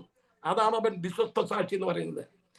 അതേ കാൽവരി ക്രൂശ് മുതൽ കർത്താവായ യേശു ക്രിസ്തുവിന്റെ അതേ വരവ് വരെ അവൻ ഒരു ശ്രേഷ്ഠ മഹാപുരോഹിതനാണ്. നമ്മൾ എബ്രായ ലേഖനം അതേ 4-ാം അധ്യായം 14-ാമത്തെ വാക്യത്തിൽ നമ്മൾ വായിക്കുന്നു, ആകയാൽ ദൈവപുത്രനായ യേശു ആകാശത്തിൽ കൂടി കടന്നുപോയ ഒരു ശ്രേഷ്ഠ മഹാപുരോഹിതനായി നമുക്കുള്ളത് കൊണ്ട് നാം നമ്മുടെ സ്വീകാര്യം മുറുകെ പിടിച്ചുകൊള്ളുക. മരിച്ചവരിൽ ആദ്യജാതൻ എന്നുള്ള നിലയിൽ അവൻ ഉയർത്തെഴുന്നേറ്റവൻ എന്നുള്ള നിലയിൽ ദൈവത്തിന്റെ ഒരു ശ്രേഷ്ഠ മഹാപുരോഹിതനായി മാറി. ദൈവത്തിന് സ്തോത്രം. മരിച്ചവരിൽ ആദിജാതൻ എന്ന പേര് സൂചിപ്പിക്കുന്നത് മരണത്തെ പൂർണ്ണമായി ആദ്യമായി ജയിച്ചവനെന്നും കല്ലറയിൽ നിന്നും സ്ഥിരമായി പുറത്തു വന്നവനുമാണ്. കർത്താവിന് മുമ്പ് പലരും മരിച്ചിട്ട് ഉയർത്തെഴുന്നേറ്റു.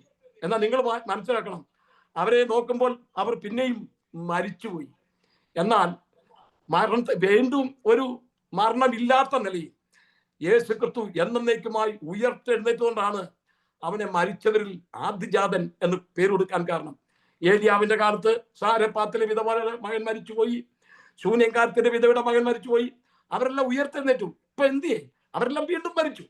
എന്നാൽ മരണത്തെ പിടികൊടുക്കാതെ എന്നേക്കുമായി മരണത്തെ ജയിച്ചുകൊണ്ട് നമ്മുടെ കർത്താവായ യേശു ക്രിസ്തു ഉയർത്തെഴുന്നേറ്റത് കൊണ്ടാണ് അവൻ ആദിജാതൻ എന്നുള്ള പേര് ലഭിക്കാൻ കാരണം. മരിച്ചവരുടെ നിന്നും സ്വർഗീയ ശരീരത്തിൽ ആദ്യമായി ഉയർത്തെഴുന്നേറ്റവൻ എന്ന അർത്ഥത്തിലാണ് ഇവിടെ പറഞ്ഞിരിക്കുന്നത്. മരിച്ചവരിൽ നിന്നും സ്വർഗീയ തേജസ്സുള്ള ശരീരമായി അവർ ഉയർത്തെഴുന്നേറ്റ്. നേരത്തെ ലാസർ മരിച്ചിട്ട് ഉയർത്തെഴുന്നേറ്റു. തേജസ്സുള്ള ശരീരമായിട്ടല്ല ഉയർത്തെഴുന്നേറ്റ്. ലാസർ വീണ്ടും മരിച്ചു. ലാസറിന്റെ 2 കല്ലറ അതേ ലോകത്തിനുണ്ട്. അതിലൊന്ന് അതേ ബഥാനിയയിൽ ഒരു കല്ലറയുണ്ട്. മാർത്തയും മറിയയും ലാസറിനെ കൊല്ലുവാൻ തക്കണം ഇവർ അന്വേഷിച്ചു. കാരണം യേശു ക്രിസ്തു ഇവനെ ഉയർപ്പിച്ചു എന്ന് ജനം കേട്ട് വിശ്വസിക്കുന്നുണ്ട് അവർ ലാസറിനെയും കൊല്ലാൻ അന്വേഷിച്ചു എന്ന് നമ്മൾ വായിക്കുന്നുണ്ട്. ചരിത്രം പറയുന്നത് ലാസർ തന്റെ പെങ്ങന്മാരെയും വിളിച്ചുകൊണ്ട് വേറൊരു രാജ്യത്തേക്ക് കടന്നുപോയി. ആ രാജ്യത്തിന്റെ പേര് ഞാൻ മറന്നുപോയി. അവിടെ ലാസറിന്റെയും മാർത്തയുടെയും മറിയയുടെയും കല്ലറ ഇന്നുമുണ്ട്. ദൈവത്തിന്റെ സ്തോത്രം. അപ്പൊ 2 കല്ലറ, ലാസർ ഉയർത്തെഴുന്നേറ്റ കല്ലറ അത് ഇന്ന് അവിടെ ഉണ്ട്. അതുപോലെ തന്നെ മറ്റൊരു സ്ഥലത്ത് ലാസറിന്റെ കല്ലറ വീണ്ടും ഉണ്ട്. അവരെല്ലാം മരിച്ചു, മൺമറിഞ്ഞു പോയി എന്ന് നമ്മൾ കാണുവാൻ കഴിയുന്നു. ഇവിടെ മരിച്ചവരിൽ ആദ്യജാതൻ ഉദ്ദേശിക്കുന്നത് മരിച്ചവരുടെ ഇടയിൽ നിന്നും സ്വർഗീയ ശരീരത്തിൽ ആദ്യമായി ഉയർത്തെഴുന്നേറ്റവൻ എന്ന അർത്ഥത്തിലാണ്. ഇവിടെ നമ്മൾ വായിക്കുന്നു എബ്രായ ലേഖനം വായിക്കേണ്ട 1-ാം അധ്യായം 6-ാമത്തെ വാക്യം വായിക്കുമ്പോൾ വാക്യം തീർത്തു. എബ്രായർ 1:6 ആദ്യജാതനെ പിന്നെയും ഭൂതലത്തിലേക്ക് പ്രവേശിപ്പിക്കുമ്പോൾ ദൈവത്തിന്റെ സകല ദൂതന്മാരും അവനെ നമസ്കരിക്കണം എന്ന് താൻ അരുളി ചെയ്യുന്നു. ആദ്യജാതനെ പിന്നെയും, ആദ്യജാതനായ കർത്താവായ യേശു മരിച്ചവർ ആദ്യജാതനായി ഉയർത്തെഴുന്നേറ്റു. അവനെ കർത്താവായ യേശുവിനെ പിന്നെയും ലോകത്തിലേക്ക് പ്രവേശിക്കുമ്പോൾ നമ്മുടെ കർത്താവ് പിന്നെയും ലോകത്തിലേക്ക് കടന്നു വരും. ആ സമയം അവർ അവനെ നമസ്കരിക്കും. ഫിലിപ്പിയ ലേഖനം നമ്മൾ വായിക്കുന്നുണ്ട്, സ്വർലോകരുടെയും ഭൂലോകരുടെയും അധോലോകരുടെയും മുഴങ്കാലൊക്കെയും അവന്റെ മുൻപാകെ മടങ്ങുന്ന ഒരു ദിവസമുണ്ടെന്നുള്ള കാര്യം നമ്മൾ മറന്നു പോരുത്. നമ്മൾ കൊലോസ്യ ലേഖനം കൊലോസ്യർ 1:18 വായിക്കുമ്പോൾ ചില വാക്യങ്ങൾ വായിക്കാൻ തക്കണം ഞാൻ എഴുതി കൊടുത്തിട്ടുണ്ട്. നമുക്ക് പിന്നെ വായിക്കാം. കൊലോസ്യർ 1:18 വായിക്കുമ്പോൾ സകലത്തിനും താൻ മുൻപനാകേണ്ടതിന്, ഇങ്ങനെ ആ വാക്യം, സകലത്തിനും താൻ മുൻപനാകേണ്ടതിന് അവൻ ആരംഭവും മരിച്ചവരുടെ ഇടയിൽ നിന്ന് ആദ്യനായി എഴുന്നേറ്റവനുമാകുന്നു. അപ്പോസ്തലനായ പൗലോസ്യർക്ക് എഴുതിയ വാക്യം നിങ്ങളൊന്ന് ശ്രദ്ധിച്ചു നോക്കിയേ. സകലത്തിനും താൻ മുൻപനാകേണ്ടതിന് അവൻ ആരംഭവും മരിച്ചവരുടെ ഇടയിൽ നിന്ന് ആദ്യനായി എഴുന്നേറ്റവനുമാകുന്നു. കൊലോസ്യർ 1:18 വായിക്കുന്നത്. ദൈവത്തിന്റെ സ്തോത്രം. ഇനിയും ഒരു വാക്യം നമുക്ക് വായിക്കാം. 1 കൊരിന്ത്യർ 15-ാം അധ്യായം 23-ാമത്തെ വാക്യം എന്താണ് വായിക്കുന്നത് കേൾക്കാം. ഓരോരുത്തരും താന്താന്റെ നിലയിലത്തെ ആദ്യ ഫലം ക്രിസ്തു, പിന്നെ ക്രിസ്തുവിനുള്ളവർ അവന്റെ വരവിങ്കൽ, പിന്നെ അവസാനം. അതിന്റെ 23-ാമത്തെ വാക്യം വായിച്ചേ. 20-ാം വാക്യം, എന്നാൽ ക്രിസ്തു നിദ്ര കൊണ്ടവരിൽ ആദ്യ ഫലമായി മരിച്ചവരുടെ ഇടയിൽ നിന്ന് ഉയർത്തിരിക്കുന്നു. 23, ഓരോരുത്തരും താന്താന്റെ നിലയിലത്രേ ആദ്യ ഫലം ക്രിസ്തു, പിന്നെ ക്രിസ്തുവിനുള്ളവർ അവന്റെ വരവിങ്കൽ, പിന്നെ അവസാനം. 15-ാം അധ്യായം 20-ാമത്തെ വാക്യത്തിൽ ആ മോൾ വായിച്ച ശരിയാണ്. എന്നാൽ ക്രിസ്തു നിദ്ര കൊണ്ടവരിൽ ആദ്യ ഫലമായി മരിച്ചവരുടെ നിന്ന് ഉയർത്തെഴുന്നേറ്റിരിക്കുന്നു. അതിന്റെ 23-ാമത്തെ വാക്യത്തിൽ പറയാണ് ആദ്യ ഫലം ക്രിസ്തു, പിന്നെ ക്രിസ്തുവിനുള്ളവർ അവന്റെ വരവിങ്കൽ. ഇവിടെ ഒരു സംശയം കൂടെ തീർത്ത് ഞാൻ മുൻപോട്ട് പോകാൻ തക്കണം കഴിയുന്നു ആഗ്രഹിക്കുന്നു. ആദ്യ ഫലം ക്രിസ്തു, പിന്നെ ക്രിസ്തുവിനുള്ളവർ അവന്റെ വരവിങ്കൽ. നമ്മൾ ദൈവത്തിന് ഒന്നിലധികം ആദ്യ ഫലങ്ങളുണ്ട്. ആദ്യ ഫലങ്ങൾ പഠിക്കണേ, പരീക്ഷയ്ക്ക് വരുന്നതാണ്. യാക്കോബിന്റെ ലേഖനം 1-ാം അധ്യായം 18-ാമത്തെ വാക്യം വായിച്ച്. യാക്കോബ് 1:18. നാം അവന്റെ സൃഷ്ടികളിൽ ഒരുവിധം ആദ്യഫലമാകേണ്ടതിന് അവൻ തന്റെ ഇഷ്ടം ഹേതുവായി സത്യത്തിന്റെ വചനത്താൽ നമ്മെ ജനിപ്പിച്ചിരിക്കുന്നു. നോക്കണേ, യാക്കോബ് യേശുവിന്റെ സഹോദരനാണ് യാക്കോബ്. യാക്കോബ് പറയാണ്, നാം അവന്റെ സൃഷ്ടികളിൽ ഒരുവിധം ആദ്യഫലം ആകേണ്ടതിന്, a kind of first fruits എന്നാണ്. ഫസ്റ്റ് ഫ്രൂട്ട്സ്, ആദ്യ ഫലങ്ങളുടെ ഒരു വക എന്നാണ് അതിന്റെ അർത്ഥം. ഇംഗ്ലീഷിൽ നിന്ന് വായിക്കുമ്പോൾ ആദ്യ ഫലങ്ങളുടെ ഒരു വക. നമ്മളിവിടെ വായിച്ചു ആദ്യ ഫലം ക്രിസ്തു. ക്രിസ്തു ഒരു ആദ്യ ഫലമാണ്. പിന്നെ അവിടെ വായിക്കുന്നത്, പിന്നെ ക്രിസ്തുവിനുള്ളവർ അവന്റെ വരവിങ്കൽ. യേശു ക്രിസ്തുവിന്റെ ഉയർത്തെഴുന്നേൽപ്പിനോടുള്ള ബന്ധത്തിലാണ് ബാക്കിയുള്ളവരുടെ എല്ലാം ഉയർത്തെഴുന്നേൽപ്പ് വരുന്നത്. അടുത്ത വാചകം, പിന്നെ ക്രിസ്തുവിനുള്ളവർ അവന്റെ വരവിങ്കൽ എന്ന് വായിച്ചാൽ നമ്മുടെ കർത്താവ് താൻ ഗംഭീരനാഥത്തോടും പ്രധാനത്തോടും ശബ്ദത്തോടും ദൈവത്തിന്റെ കാവലത്തോടും കൂടെ സ്വർഗത്തിൽ ഇറങ്ങി വരും. പിന്നെ ക്രിസ്തുവിൽ മരിച്ചവർ മുൻപേ ഉയർത്തെഴുന്നേൽക്കും. അതൊരാദ്യ ഫലമാണ്. പിന്നെ ക്രിസ്തുവിനുള്ളവർ അവന്റെ വരവെങ്കിൽ, അതാണ് രണ്ടാമത്തെ ആദ്യഫലം. ഇനി മൂന്നാമതൊരു ആദ്യഫലത്തെ കുറിച്ച് വെളിപ്പാട് പുസ്തകം 14-ാം അധ്യായം 4-ാമത്തെ വാക്യം അതൊന്ന് വായിച്ചേ. വെളിപ്പാട് 14:4. അവർ കന്യകമാരാകിയാൽ സ്ത്രീകളോട് കൂടെ മാലിന്യപ്പെടാത്തവർ, കുഞ്ഞാട് പോകുന്നിടത്തൊക്കെയും അവർ അവരെ അനുഗമിക്കുന്നു. അവരെ ദൈവത്തിനും കുഞ്ഞാടിനും ആദ്യഫലമായി മനുഷ്യരുടെ ഇടയിൽ നിന്ന് വീണ്ടെടുത്തിരിക്കുന്നു. നോക്കണമേ, മഹോദരകാലത്ത് മുദ്രയിട്ട് വേർതിരിക്കുന്ന ഒരു കൂട്ടരുണ്ട്, 144,000 പേര്. അത് വെളിപ്പാട് പുസ്തകം 7-ാം അധ്യായത്തിൽ നമ്മൾ പഠിക്കാൻ പോകുന്നേ ഉള്ളൂ. വെളിപ്പാട് പുസ്തകം 7-ാം അധ്യായത്തിൽ ആ 144,000 പേര് പിന്നെ സിയോൻ മലയിൽ കാണുന്നതാണ് 14-ാം അധ്യായത്തിൽ നമ്മൾ വായിക്കുന്നത്. അവരും ഒരു ആദ്യഫലമാണ്. നോക്കണമേ, അവരും ഒരു ആദ്യഫലമാണ്. ഒന്ന്, യേശു ക്രിസ്തു ആദ്യഫലമാണ്. രണ്ടാമത്, അവന്റെ വരവിങ്കൽ എടുത്തുകൊള്ളപ്പെടുന്ന ഒരു ആദ്യഫലമാണ്.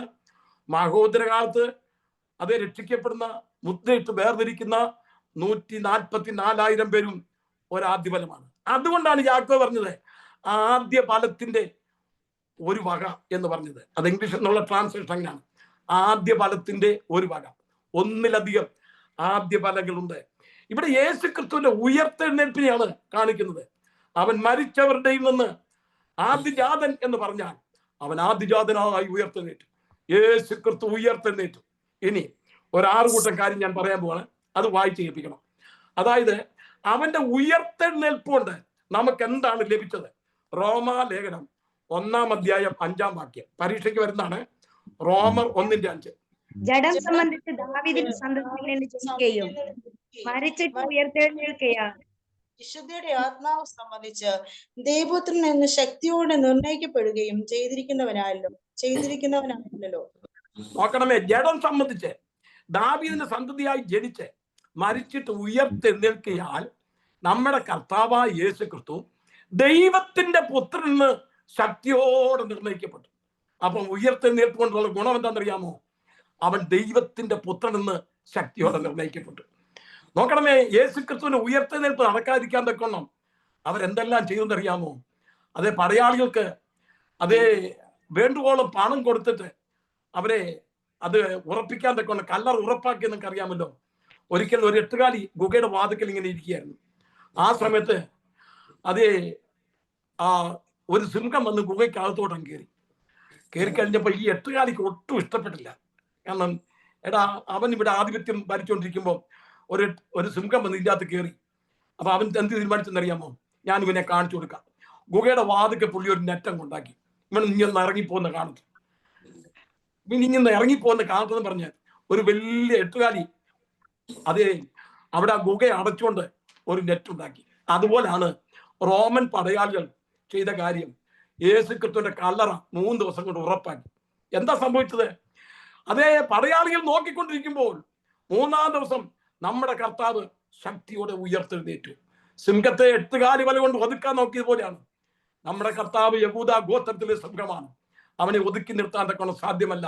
ജഡം സംബന്ധിച്ച് ദാവീദിന്റെ സന്തതിയായി ജനിച്ച് മരിച്ചിട്ട് ഉയർത്തെഴുന്നേൽക്കുകയാണ്. അവൻ ദൈവത്തിന്റെ പുത്രനെന്ന് ശക്തിയോട് നിർണയിക്കപ്പെട്ടു. അതാണ് യേശുവിന്റെ ഉയർത്തെഴുന്നേൽപ്പോട് നമുക്ക് ലഭിച്ചത്. രണ്ടാമത് റോമാലേഖനം 4-ാം അധ്യായം 24-25 വാക്യം വായിച്ചേ. അതിക്രമങ്ങൾ നിമിത്തം മരണത്തിന് ഏൽപ്പിച്ചും നമ്മുടെ നീതീകരണത്തിനായി ഉയർപ്പിച്ചും ഇരിക്കുന്ന നമ്മുടെ കർത്താവായ യേശുവിനെ മരിച്ചവരിൽ നിന്ന് ഉയർപ്പിച്ചവനിൽ വിശ്വസിക്കുന്ന നമുക്കും കണക്കിടുവാനുള്ളതാകയാൽ തന്നെ. നോക്കണമേ, ആ മോൾ എത്ര വ്യക്തമായിട്ട് വായിച്ചു. നമ്മുടെ കർത്താവായ യേശു ക്രിസ്തു ഉയർത്തെഴുന്നേറ്റതിനാൽ നമുക്ക് നീതീകരണം ലഭിച്ചു. നമ്മളെ നീതീകരിച്ചു ദൈവത്തിന് സ്തോത്രം. ആ നീതീകരണം എന്നുള്ള വിഷയമൊക്കെ നമ്മൾ അടിസ്ഥാന ഉപദേശങ്ങൾ പഠിക്കുമ്പോൾ പഠിക്കേണ്ടതാണ്. നമ്മുടെ കർത്താവ് നമ്മെ നീതീകരിച്ചു. അതേ മാർട്ടിൻ ലൂതർ തന്റെ പാപം ദൈവം ക്ഷമിച്ചു എന്ന് വിചാരിച്ച് താന് വളരെ സന്തോഷിച്ചിരിക്കുകയായിരുന്നു. ഒരു ദിവസം താന് അത് ദൈവജനമായി ഇന്ന് അത് ധ്യാനിച്ചുകൊണ്ടിരിക്കുമ്പോൾ താനങ്ങ് ഉറങ്ങിപ്പോയി. അപ്പൊ തന്റെ മുമ്പിൽ വലിയൊരു ബ്ലാക്ക് ബോർഡ് വന്നു നിന്നു. നോക്കിയപ്പോ മാർട്ടിൻ ലൂതർ നേരത്തെ ചെയ്ത പാപമല്ല അതിൻ്റെ അകത്ത് എഴുതി വെച്ചിരിക്കുന്നു. അയ്യോ, പേടിച്ചു പോയി. മാർട്ടിൻ ലൂതർ പേടിച്ചു പോയി. അന്ന് പേടിച്ചു കഴിഞ്ഞപ്പോഴത്തേക്ക് കുറെ കഴിഞ്ഞപ്പോ ഇങ്ങനെ ദൈവമേ ചോദിച്ചു, നീ എന്റെ പാപം എല്ലാം ക്ഷമിച്ചതല്ലേ, പിന്നെ എന്തു ഇത്? അത് അന്നേരം ഒരു തുള്ളി രക്തം ഈ ബോർഡിലോട്ട് വന്നങ്ങോട്ട് വീണു. അത് മൊത്തം മായ്ച്ചു കളഞ്ഞു. നമ്മുടെ ദൈവം നമ്മളെ നീതീകരിക്കുന്ന ദൈവമാണ്. യോശുവ പുരോഹിതൻ ദൈവത്തിന്റെ ആലയത്തിൽ ചെന്നപ്പോൾ സാത്താൻ ചെന്നപ്പോൾ യഹോവ അവിടെ ഉണ്ട്. സാത്താൻ ചോദിച്ചു, നീ എന്തിനാ വന്നത്? ഉടനെ സാത്താൻ പറയുന്ന വാചകമാണ്, നിങ്ങൾ സെക്രിയ പ്രവചനം വായിച്ചു നോക്കണം. സാത്താൻ പറയുന്ന വാചകമാണ്, നീ നിന്റെ മകനെ നോക്ക് എങ്ങനെയാ നിൽക്കുന്നത്. അതെ, കാരണം തന്റെ വസ്ത്രം മുഴുവൻ മുഷിഞ്ഞിരിക്കുകയാണ്. മഹാപുരോഹിതൻ ദേവാലയത്തിൽ മുഷിഞ്ഞ വസ്ത്രം ധരിക്കാൻ പാടില്ല. മഹാപുരോഹിതൻ തലമുടി പിച്ചിപ്പറിക്കാൻ പാടില്ല. ഇതാ വ്യവസ്ഥ. ഉടനെ അവനൊരു മുഷിഞ്ഞ വസ്ത്രം ധരിച്ച ഉടനെ സാത്താൻ വന്നിരിക്കുകയാണ് കുറ്റം പറയാൻ. ദൈവത്തിന്റെ വചനം നമ്മളെക്കാൾ കൂടുതൽ സാത്താൻ അറിയാം കേട്ടോ, എങ്ങനെയാണ് പുരോഹിതൻ ദൈവത്തിന്റെ ആലയത്തിലായിരിക്കണമെന്ന്. യഹോവ പറഞ്ഞു, സാത്താൻ നിന്നെ വർഷിക്കുന്നു, നീ എന്തിനാ വന്നത്? സാത്താൻ പറയാ, നീ നോക്ക്, നിന്റെ പ്രതിനിധി ഉണ്ടല്ലോ മഹാപുരോഹിതൻ മുഷിഞ്ഞ വസ്ത്രം ധരിച്ചിരിക്കുന്ന കണ്ടില്ലേ? അയ്യോ, നമ്മളില്ലാതെങ്കിൽ അന്നേരം ഇറക്കി വിട്ടനെ. എന്നാൽ ദൈവം പറഞ്ഞ വാചകം എന്നറിയാമോ? ഞാൻ അവനെ തീയിൽ നിന്ന് വലിച്ചെടുത്ത കൊള്ളി അല്ലയോ. തീയിൽ നിന്ന് വലിച്ചെടുക്കുന്ന ഒരു കൊള്ളി നിശ്ചയമായത് വലിച്ചെടുക്കുമ്പോൾ അവന്റെ ഉടുപ്പിൽ പുകമണമൊക്കെ പറ്റും. ദൈവത്തിന് സ്തോത്രം. ദൈവം നമ്മളെ നീതീകരിച്ചില്ലായിരുന്നെങ്കിൽ അതേ ആ യോശുവ പുരോഹിതന്റെ ഇടപാട് തീർന്നു പോയനെ. ഞാൻ അവനെ തീയിൽ നിന്ന് വലിച്ചെടുത്ത കൊള്ളിയല്ലയോ. നമ്മുടെ പാപങ്ങളെല്ലാം ദാപങ്ങൾ നമ്മളെ കുറ്റം പറയുന്ന സാത്താൻ. ദൈവത്തിന് സ്തോത്രം. നമ്മുടെ ദൈവം നമ്മളെ നീതീകരിക്കുന്നില്ലെങ്കിൽ നമുക്ക് ഇവിടെ പ്ലാറ്റ്ഫോമിൽ നിൽക്കാൻ ഒക്കത്തില്ല. ഇവിടെ വായിക്കുന്നത് യേശു ക്രിസ്തുവിന്റെ ഉയർത്തെഴുന്നേറ്റ് മുഖാന്തരം നമുക്ക് നീതീകരണം ലഭിച്ചു. 1 പത്രോസ് 3-ാം അധ്യായം 21-ാമത്തെ വാക്യം വായിച്ചേ. സ്പീഡിൽ വായിക്കണം, 10 മിനിറ്റേ ഉള്ളൂ. അത് സ്നാനത്തിനൊരു മുക്കുറി, സ്നാനമോ ഇപ്പോൾ അഴുക്ക് കളയുന്നതായിട്ടല്ല, ദൈവത്തോട് നല്ല മനസാക്ഷിക്കായുള്ള അപേക്ഷയ്ക്കായിട്ടത്രേ യേശുക്രിസ്തുവിന്റെ പുനരുത്ഥാനത്താൽ നമ്മെ രക്ഷിക്കുന്നു. യേശുക്രിസ്തുവിന്റെ പുനരുത്ഥാനത്താൽ നമ്മെ രക്ഷിക്കുന്നു. യേശുക്രിസ്തുവിന്റെ പുനരുത്ഥാന മുഖാന്തരം നമുക്ക് രക്ഷയുണ്ട്. രക്ഷയ്ക്ക് 3 വശമുണ്ട്. രക്ഷിക്കപ്പെട്ടു, രക്ഷിക്കപ്പെട്ടുകൊണ്ടേയിരിക്കുന്നു, രക്ഷിക്കപ്പെടും. ഞാൻ പറഞ്ഞില്ലേ, വെളിപ്പാട് 1-ാം അധ്യായത്തിൽ നിന്ന് ഉപദേശങ്ങൾ പഠിച്ചിട്ട് വേണം വരാൻ പോകുന്ന സംഭവങ്ങൾ ചിന്തിക്കാൻ. രക്ഷിക്കപ്പെട്ടുകൊണ്ടിരിക്കുന്നു, രക്ഷിക്കപ്പെടും. ഇവിടെ വായിക്കുന്നു, യേശുക്രിസ്തുവിന്റെ പുനരുത്ഥാനം മൂലം നമുക്ക് രക്ഷ കിട്ടിയിരിക്കുന്നു കേട്ടോ. നമ്മുടെ പൗരത്വമോ സ്വർഗത്തിലാകുന്നു. അവിടുന്ന് കർത്താവായ യേശുക്രിസ്തു രക്ഷിതാവായി വരുമെന്ന് നാം കാത്തിരിക്കുന്നു. അവൻ നമ്മുടെ താഴ്ചയുള്ള ശരീരത്തെ തന്റെ മഹത്വമുള്ള ശരീരത്തോട് അനുരൂപമായി രൂപാന്തരപ്പെടുത്തും. അതാണ് രക്ഷ. ദൈവത്തിന് സ്തോത്രം. ഇപ്പോൾ നമ്മൾ രക്ഷിക്കപ്പെട്ടു, ഇപ്പോഴും രക്ഷിക്കപ്പെട്ടുകൊണ്ടിരിക്കുന്നു. ഭാവിയിൽ നമ്മുടെ ശരീരത്തിന് ഒരു രക്ഷയുണ്ടായി. യേശുക്രിസ്തുവിന്റെ പുനരുത്ഥാന മുഖാന്തരം നമുക്ക് രക്ഷ കിട്ടി. റോമാലേഖനം 14-ാം അധ്യായം 9-ാമത്തെ വാക്യം. മരിച്ചവർക്കും ജീവിച്ചിരിക്കുന്നവർക്കും കർത്താവ് ആകേണ്ടതിനല്ലോ ക്രിസ്തു മരിക്കുകയും ഉയർക്കുകയും ചെയ്തത്. നോക്കണമേ, മരിച്ചവർക്കും ജീവിച്ചിരിക്കുന്നവർക്കും അവൻ കർത്താവായി. ദൈവത്തിന് സ്തോത്രം. അവന്റെ അതേ കാൽവരി ക്രൂശിലെ മരണത്തെ നോക്കിക്കൊണ്ട് മരിച്ച അനേകരുണ്ട്. യേശു എഴുന്നേറ്റില്ലായിരുന്നെങ്കിൽ നമ്മൾ എന്തോ ചെയ്തേനെ? ഈ അനുഭവം നമുക്ക് ഉണ്ടാകത്തില്ലായിരുന്നു. ഒരു ഉയർത്തെഴുന്നേൽപ്പ് നമുക്ക് ലഭിക്കത്തില്ലായിരുന്നു. ഒരു കർത്താവ് നമുക്ക് ഉണ്ടാകത്തില്ലായിരുന്നു. യേശു ക്രിസ്തു മരിച്ചിട്ട് അതേ കല്ലറയിൽ അടക്കി അവിടെ കൊണ്ട് ഫുൾ സ്റ്റോപ്പ് ചെയ്യായിരുന്നെങ്കിൽ നമുക്കൊരു പ്രത്യാശയില്ലായിരുന്നു. യേശു ക്രിസ്തു മരിച്ചിട്ട് ഉയർത്തെഴുന്നേറ്റുകൊണ്ട് അവൻ സകലർക്കും കർത്താവായി. സ്വർലോകരുടെയും ഭൂലോകരുടെയും അധോലോകരുടെയും മുഴങ്കാലൊക്കെയും എഫെസ്യൻസ് വായിക്കുന്നത് അവൻ കർത്താവെന്ന് വാഗൊണ്ട് ഏറ്റുപറയുമെന്നാണ് പറഞ്ഞിരിക്കുന്നത്. ദൈവത്തിന് സ്തോത്രം. അവൻ മരിച്ചവർക്കും ജീവിച്ചിരിക്കുന്നവർക്കും കർത്താവായി. ഇനി റോമാലേഖനം 8:11 വായിച്ചേ. റോമർ 8:11.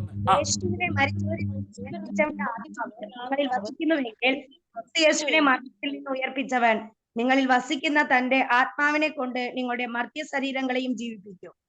ആ ബാക്കി ഒന്നിടന്ന് വായിക്കാൻ വളരെ നല്ല ക്ലിയർ ആയില്ല. നെറ്റിന്റെ പ്രോബ്ലം എനിക്കറിയാം. യേശുവിനെ മരിച്ചവരിൽ നിന്ന് ഉയർപ്പിച്ചവന്റെ ആത്മാവ് എത്ര വ്യക്തം. യേശു ക്രിസ്തുവിനെ മരിച്ചവരുടെ ഇടയിൽ നിന്ന് ഉയർപ്പിച്ച ആത്മാവ് നിങ്ങളിൽ വസിക്കുന്നുവെങ്കിൽ ക്രിസ്തു യേശുവിനെ മരണത്തിൽ നിന്ന് ഉയർപ്പിച്ചവന്റെ നിങ്ങളിൽ വസിക്കുന്ന തന്റെ ആത്മാവിനെ കൊണ്ട് നിങ്ങളുടെ മർത്യ ശരീരങ്ങളെയും ജീവിപ്പിക്കും.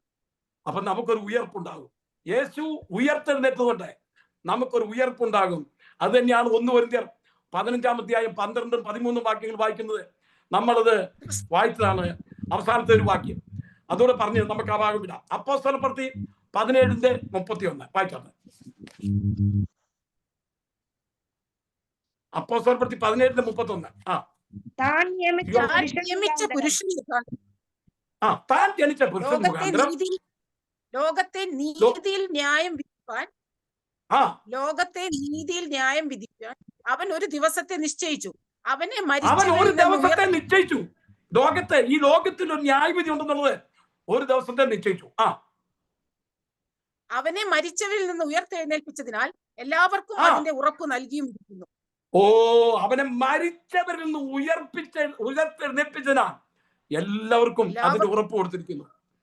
ഞങ്ങൾ വെളിപ്പാട് വായിക്കുമ്പോൾ മരിച്ചവരിൽ ആദ്യജാതൻ യേശുക്രിസ്തു ഉയർത്തെഴുന്നേറ്റതുകൊണ്ട് ഈ ലോകത്തിനൊരു ന്യായവിധി ഉണ്ട്.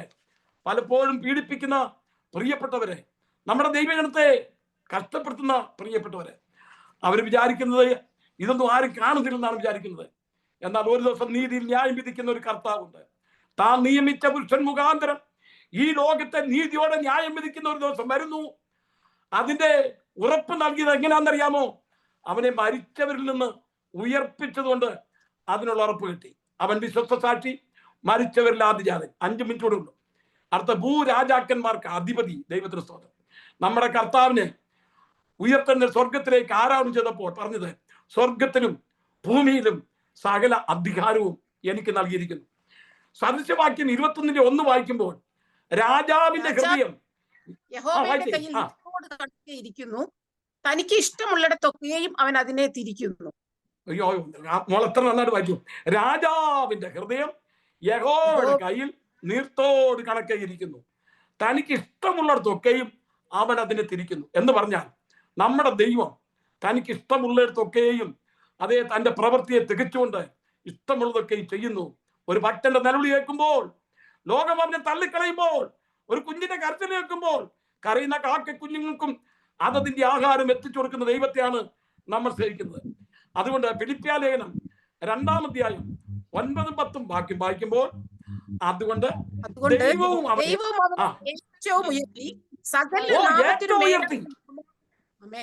സകല നാമത്തിനും മേലായ നാമം നൽകി, അങ്ങനെ യേശുവിന്റെ നാമത്തിങ്കൽ സ്വർലോകരുടെയും ഭൂലോകരുടെയും അധോലോകരുടെയും മുഴങ്കാലൊക്കെയും മടങ്ങുകയും പിതാവായ ദൈവം അവന് ഏറ്റവും അധികം ഉയർത്തി. സ്വർലോകരുടെയും ഭൂലോകരുടെയും അധോലോകരുടെയും മുഴങ്കാൽ മടങ്ങുന്ന സമയം വരുന്നു. 89-ാം സങ്കീർത്തനം 27-ാമത്തെ വാക്യം വായിക്കുമ്പോൾ, ഞാൻ അവനെ ആദ്യജാതനും ഭൂരാജാക്കന്മാർക്കും ശ്രേഷ്ഠനാക്കുമെന്ന് വായിക്കുന്നു. ഭൂരാജാക്കന്മാർക്കും ലോകത്തിന്റെ ഭരണാധികാരിയുടെ മേൽ കർത്താവിന് അധികാരമുണ്ട്. ദാനിയേൽ പ്രവചനം 4-ാം അധ്യായം 32-37 വാക്യങ്ങൾ ഞാനങ്ങ് പറഞ്ഞു വിടാം, സമയമില്ലല്ലോ. ദാനിയേൽ 4:32-37 അത്യുന്നതനായവൻ മനുഷ്യരുടെ രാജ്യത്തിന്മേൽ വാഴുകയും അതിനെ തനിക്ക് ബോധിച്ചവന് കൊടുക്കുകയും ചെയ്യുമെന്ന് വായിക്കുന്നു. നമ്മുടെ കർത്താവ് ഈ ഭൂരാജാക്കന്മാർക്കെല്ലാം അധിപതിയായി ലോകത്തെ ഭരിക്കാൻ വരുന്ന ഒരു സന്ദർഭമുണ്ട്. യേശുവിന്റെ ക്രൂശീകരണത്തിനുണ്ട് ഒരു മുൾക്കിരീടം ചൂടിച്ച് അവന്റെ മുമ്പിൽ മുട്ടുകുത്തി, അതെ യഹൂദന്മാരുടെ രാജാവേ ജയ ജയ എന്ന് പറഞ്ഞ് പരിഹസിച്ചില്ലേ ദൈവത്തിന്റെ സ്തോത്രം. എന്നാൽ വെളിപ്പാട് 19-11 വാക്യം വായിക്കുമ്പോൾ അവിടെ വായിക്കുന്നു, അവൻ സ്വർഗം തുറന്നിരിക്കുന്നു ഞാൻ കണ്ടു, അതേ ഒരു വെള്ളക്കുതിര പ്രത്യക്ഷമായി, അതിന്മേൽ ഇരിക്കുന്ന ഒരു വിശ്വസ്തനും സത്യവാനും എന്ന് പേർ, അവന്റെ തലയിൽ അനേക രാജ്യമുടികൾ. ദൈവത്തിന് സ്തോത്രം. ഈ ലോകത്തെ രാജ്യം ഭരിക്കാൻ തക്കവണ്ണം ഈ ലോകം ഏറ്റെടുക്കാൻ കടന്നു വരുന്ന നമ്മുടെ കർത്താവിനെ കുറിച്ച് നമുക്ക് അവിടെ കാണുവാൻ കഴിയുന്നു. അവൻ ഭൂരാജാക്കന്മാർക്ക് അധിപതി. യെശയ്യാ 32:1 വായിക്കുമ്പോൾ, ഒരു രാജാവ് നീതിയോടെ വാഴും, പ്രഭുക്കന്മാർ ന്യായത്തോടെ അധികാരം നടത്തും. ആരാണ് പ്രഭുക്കന്മാർ? നമ്മളാണ്.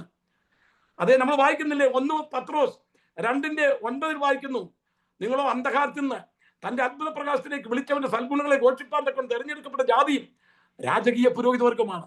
നമ്മൾ രാജാക്കന്മാരായി പുരോഹിതന്മാരായി വാഴുന്ന ഒരു സന്ദർഭം. നമ്മുടെ കർത്താവായ യേശു രാജാവാണ്. 1 തിമോഥെയോസ് 6:15 വായിക്കുമ്പോൾ 1 തിമോഥെയോസ് 6:15 ധന്യനായ ഏകാധിപതിയും രാജാവും നമ്മുടെ കർത്താവ് രാജാവാണ്.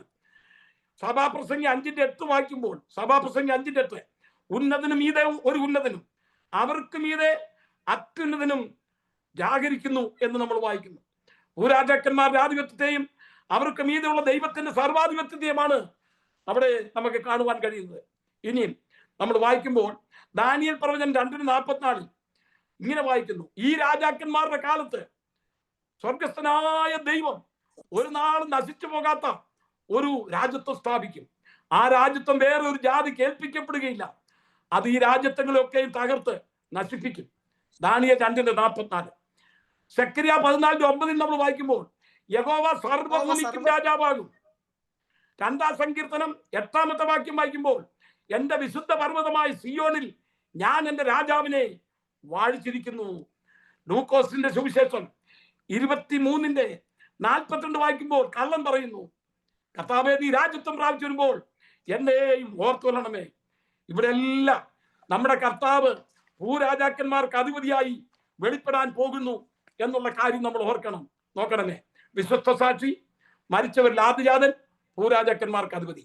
യേശുക്രിസ്തുവിന്റെ 3 ഔദ്യോഗിക സ്ഥാനങ്ങൾ വെളിപ്പെടുത്തിയ സന്ദർഭമാണ് യേശുക്രിസ്തുവിന്റെ കഴുതമേലുള്ള യാത്ര. അതെ, അവിടെ നമ്മൾ വായിക്കുന്നു, നിങ്ങൾക്കെതിരെയുള്ള ഗ്രാമത്തിൽ കടന്നു എന്ന് ആരും ഒരു നാളും കയറിയിട്ടില്ലാത്ത ഒരു കഴുതി അഴിച്ചുകൊണ്ട് വരിക. ആ കഴുതി അവർ അഴിച്ചുകൊണ്ട് യേശുവിന്റെ കരങ്ങളിലേക്ക് ഏൽപ്പിച്ചു. അതുകൊണ്ട് തെളിയിച്ചിട്ട് ഞാൻ നിർത്തുകയാണ്. യേശു തന്റെ വസ്ത്രം വിരിച്ച് ആ കഴുതപ്പുറത്ത് കയറിയിരുന്ന സന്ദർഭത്തിൽ പുരുഷാരമെല്ലാം ഉല്ലസിക്കാൻ തുടങ്ങി. അതിനെക്കുറിച്ച് നമ്മൾ സെക്കരിയ പ്രവചനം 9-ാം അധ്യായം 9-ാമത്തെ വാക്യത്തിൽ വായിക്കുന്നത്, സിയോൻ പുത്രിയെ, ഇതാ നിന്റെ രാജാവ് കഴുതപ്പുറത്ത് വരുന്നു. തന്റെ ആഘോഷയാത്ര പൗരസ്ത്യ രാജ്യങ്ങളിലും മറ്റും രാജാക്കന്മാർ എഴുന്നേൽത്തുമ്പോൾ പുരുഷാരൻ തങ്ങളുടെ വസ്ത്രം വഴി തിരിച്ചു കൊടുക്കാറുണ്ട്. നമ്മുടെ കർത്താവായ യേശു രാജാവായതിനാൽ അവന്റെ ആഘോഷയാത്ര താൻ രാജാവാണെന്ന് വെളിപ്പെടുത്തി. 2-ാമത്, രാജാക്കന്മാർ ഉപയോഗിക്കുന്ന വാഹനമൃഗമല്ല യേശു ഉപയോഗിച്ചത്, വെറും ഒരു കഴുതയാണ്. പഴയ നിയമം നമ്മൾ പഠിക്കുമ്പോൾ കഴുത പ്രവാചകന്മാരുടെ വാഹനമാണ്. യേശു ക്രിസ്തു ഒരു പ്രവാചകനായതിനാൽ അവൻ ഉപയോഗിച്ച വാഹനമൃഗം ഒരു കഴുതയാണ്. അവൻ രാജാവായി പ്രവാചകനായി. യെരുശലേം ദേവാലയത്തിൽ കടന്നു ചെന്നപ്പോൾ യെരുശലേം ദേവാലയം കച്ചവടക്കാരെ കൊണ്ട് നിറഞ്ഞിരിക്കുകയാണ്. യേശു ഒരു ചമ്മട്ടി ഉണ്ടാക്കി അവിടെ ദൈവാലയത്തിലുണ്ടായിരുന്ന കച്ചവടക്കാരെ വാണിജ്യക്കാരെ എല്ലാം അവിടുന്ന് അടിച്ചിറക്കി മേശകളെല്ലാം മറിച്ചിട്ടു. യേശു എന്താണ് ചെയ്തത്? ഒരാലയ ശുദ്ധീകരണം നടത്തുകയായിരുന്നു. ആലയ ശുദ്ധീകരണം ആരുടെ ജോലിയാണ്? പുരോഹിതന്മാരുടെ ജോലിയാണ്. 1, തന്റെ ആഘോഷയാത്ര താൻ രാജാവാണെന്ന് വെളിപ്പെടുത്തി. താൻ ഉപയോഗിച്ച വാഹനമൃഗം താൻ പ്രവാചകനാണെന്ന് വെളിപ്പെടുത്തി. താൻ നടത്തിയ ശുദ്ധീകരണ കർമ്മം താൻ പുരോഹിതനാണെന്ന് വെളിപ്പെടുത്തി. ഇവിടെ നമ്മൾ വായിച്ചെന്തറിയാമോ? വിശ്വസ്ത സാക്ഷി യേശു പ്രവാചകൻ, മരിച്ചവരിൽ ആദ്യജാതൻ യേശു പുരോഹിതൻ, പിന്നെ ഭൂരാജാക്കന്മാർക്ക് അധിപതി, രാജാവ്. യേശുവിന്റെ 3 ഔദ്യോഗിക സ്ഥാനങ്ങളാണ്: പ്രവാചകൻ, അതുപോലെ പുരോഹിതൻ, രാജാവ്. യേശു ക്രിസ്തു ബേത്ലഹേം മുതൽ കാൽവറി വരെ ദൈവത്തിന്റെ വിശുദ്ധ പ്രവചനായിരുന്നു. കാൽവറി മുതൽ കർത്താവായ യേശു ക്രിസ്തുവിന്റെ വരവ് വരെ അവൻ ദൈവത്തിന്റെ ഒരു പുരോഹിതനായിരിക്കും, മഹാപുരോഹിതൻ. പിതാവിന്റെ വലത്തുവശത്ത് നമുക്ക് വേണ്ടി മധ്യസ്ഥ വഹിക്കുന്നു. ഇനി അവൻ വീണ്ടും വരുമ്പോൾ അവൻ രാജാവായിട്ടാണ് വരാൻ പോകുന്നത്. ഒരു രാജാവ് നീതിയോടെ വാഴും, പ്രഭുക്കന്മാർ ന്യായത്തോടെ അധികാരം നടത്തും. ഞാനത് അവസാനിപ്പിക്കട്ടെ, എന്റെ സമയം അവസാനിപ്പിച്ചിരിക്കുന്നു. ഞാൻ ആ വാക്യം ഒന്നുകൂടെ പറയട്ടെ.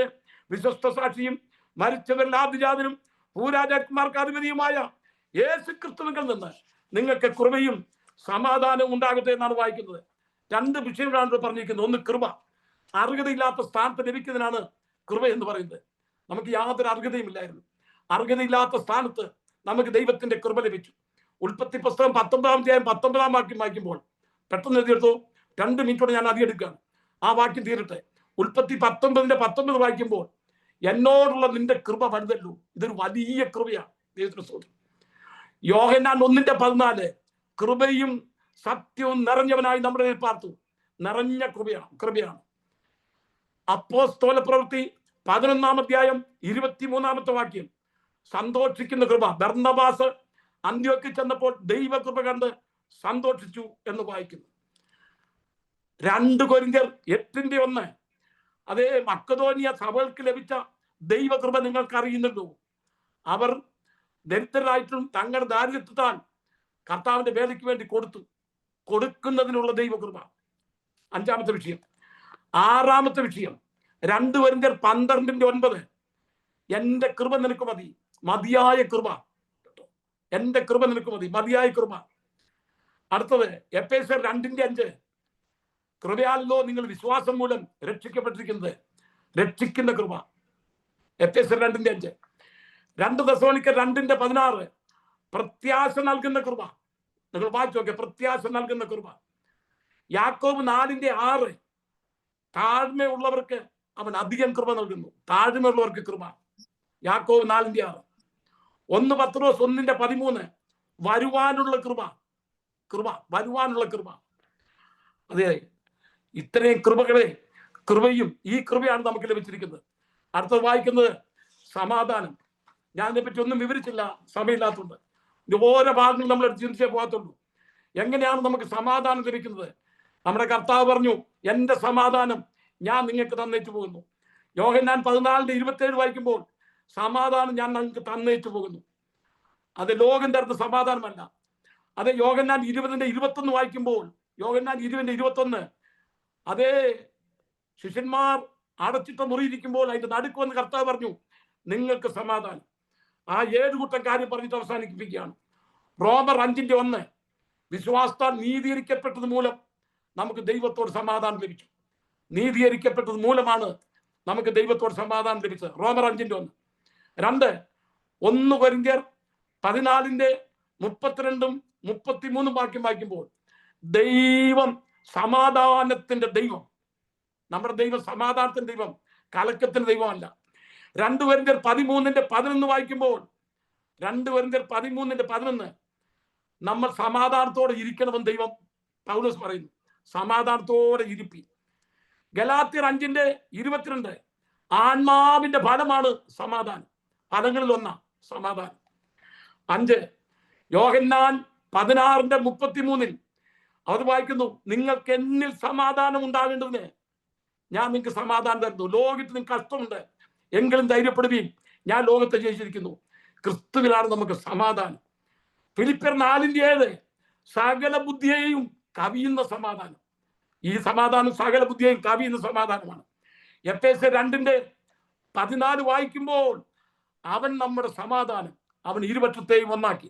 ഇവിടെ വായിക്കുന്ന വാക്യം വായിച്ചവിടുത്തെ വിശ്വസ്ത സാക്ഷിയും മരിച്ചവരിലാദിയാതനും ഭൂരാജാക്കന്മാർക്ക് അധിപതിയുമായ യേശു ക്രിസ്തുവിൽ നിന്നും നിങ്ങൾക്ക് കൃപയും സമാധാനം ഉണ്ടാകട്ടെ.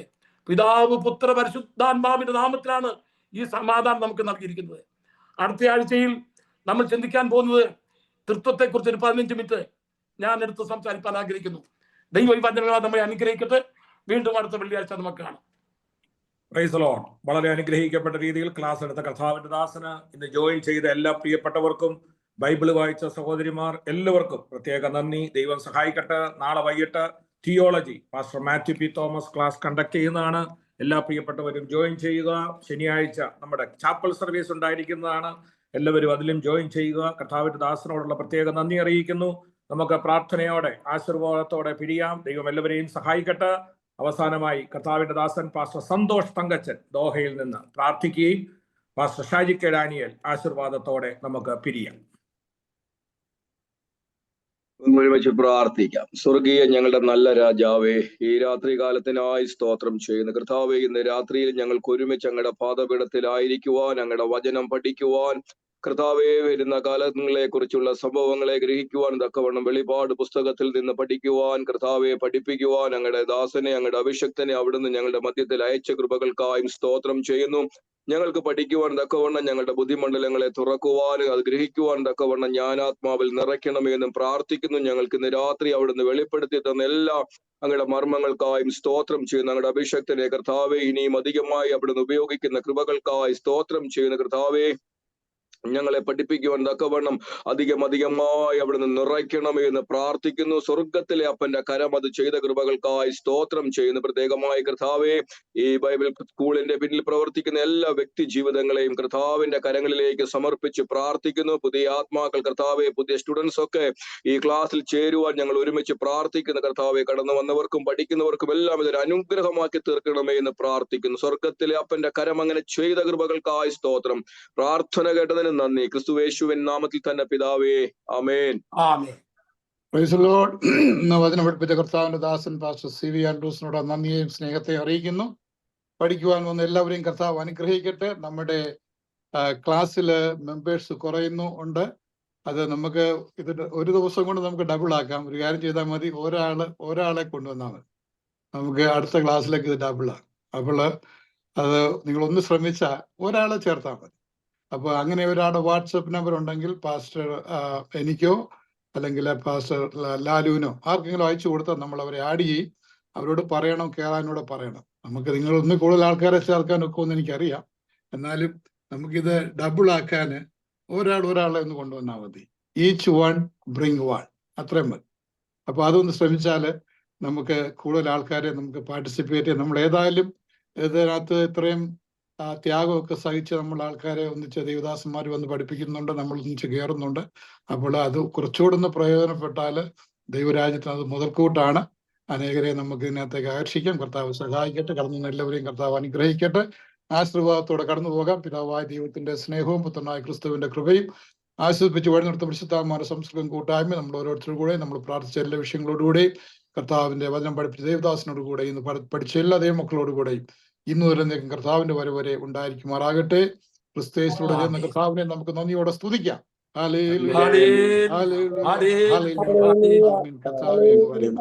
God bless you. Have a good night.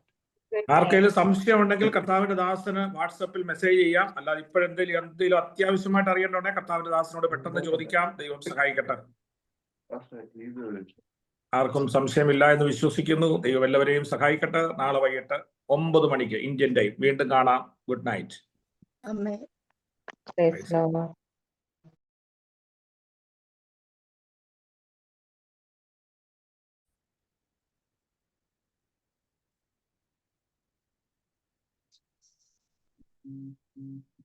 Sally sister, praise the Lord.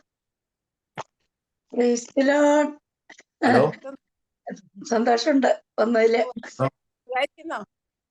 സുഖായിരിക്കുന്നു. അതെ, ഞാൻ ഇതുവരെ എല്ലാ ക്ലാസ്സിലും കയറിയിട്ടുണ്ട് സിസ്റ്റർ. ഒറ്റ ദിവസം ആബ്സെന്റ് ആയില്ല. എല്ലാ ദിവസം ഞാനിപ്പോ ഒരു മീറ്റിംഗിലാണ്. ഞാൻ തിരിച്ചു വിളിക്കാം. മീറ്റിംഗിലാണ്.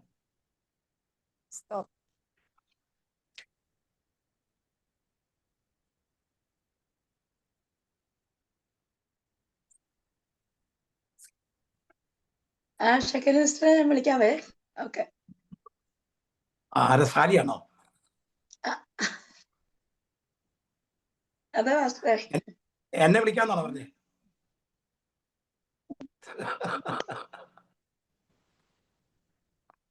Shaji pastor, price the Lord.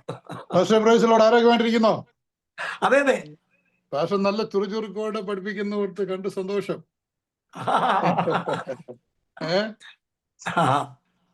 താളസിലോട്ടൊക്കെ വരുമ്പോ വരണം. നമ്മളൊക്കെ ഒന്ന് വിസിറ്റ് ചെയ്യണം. ഓക്കെ. കർത്താവ് അനുഗ്രഹിക്കട്ടെ. പ്രാർത്ഥന ഓർക്കാം. Thank you pastor. Thank you. God bless you.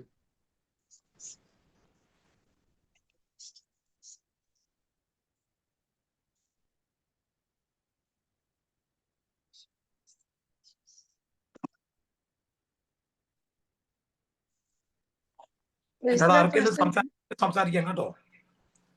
ഞാൻ ചൊവ്വാഴ്ച തിരിച്ച് കുവൈറ്റിലേക്ക് പോകും. ഇപ്പൊ ഞാൻ വീട്ടിലാണ്, നാട്ടില്. കുവൈറ്റിലാ?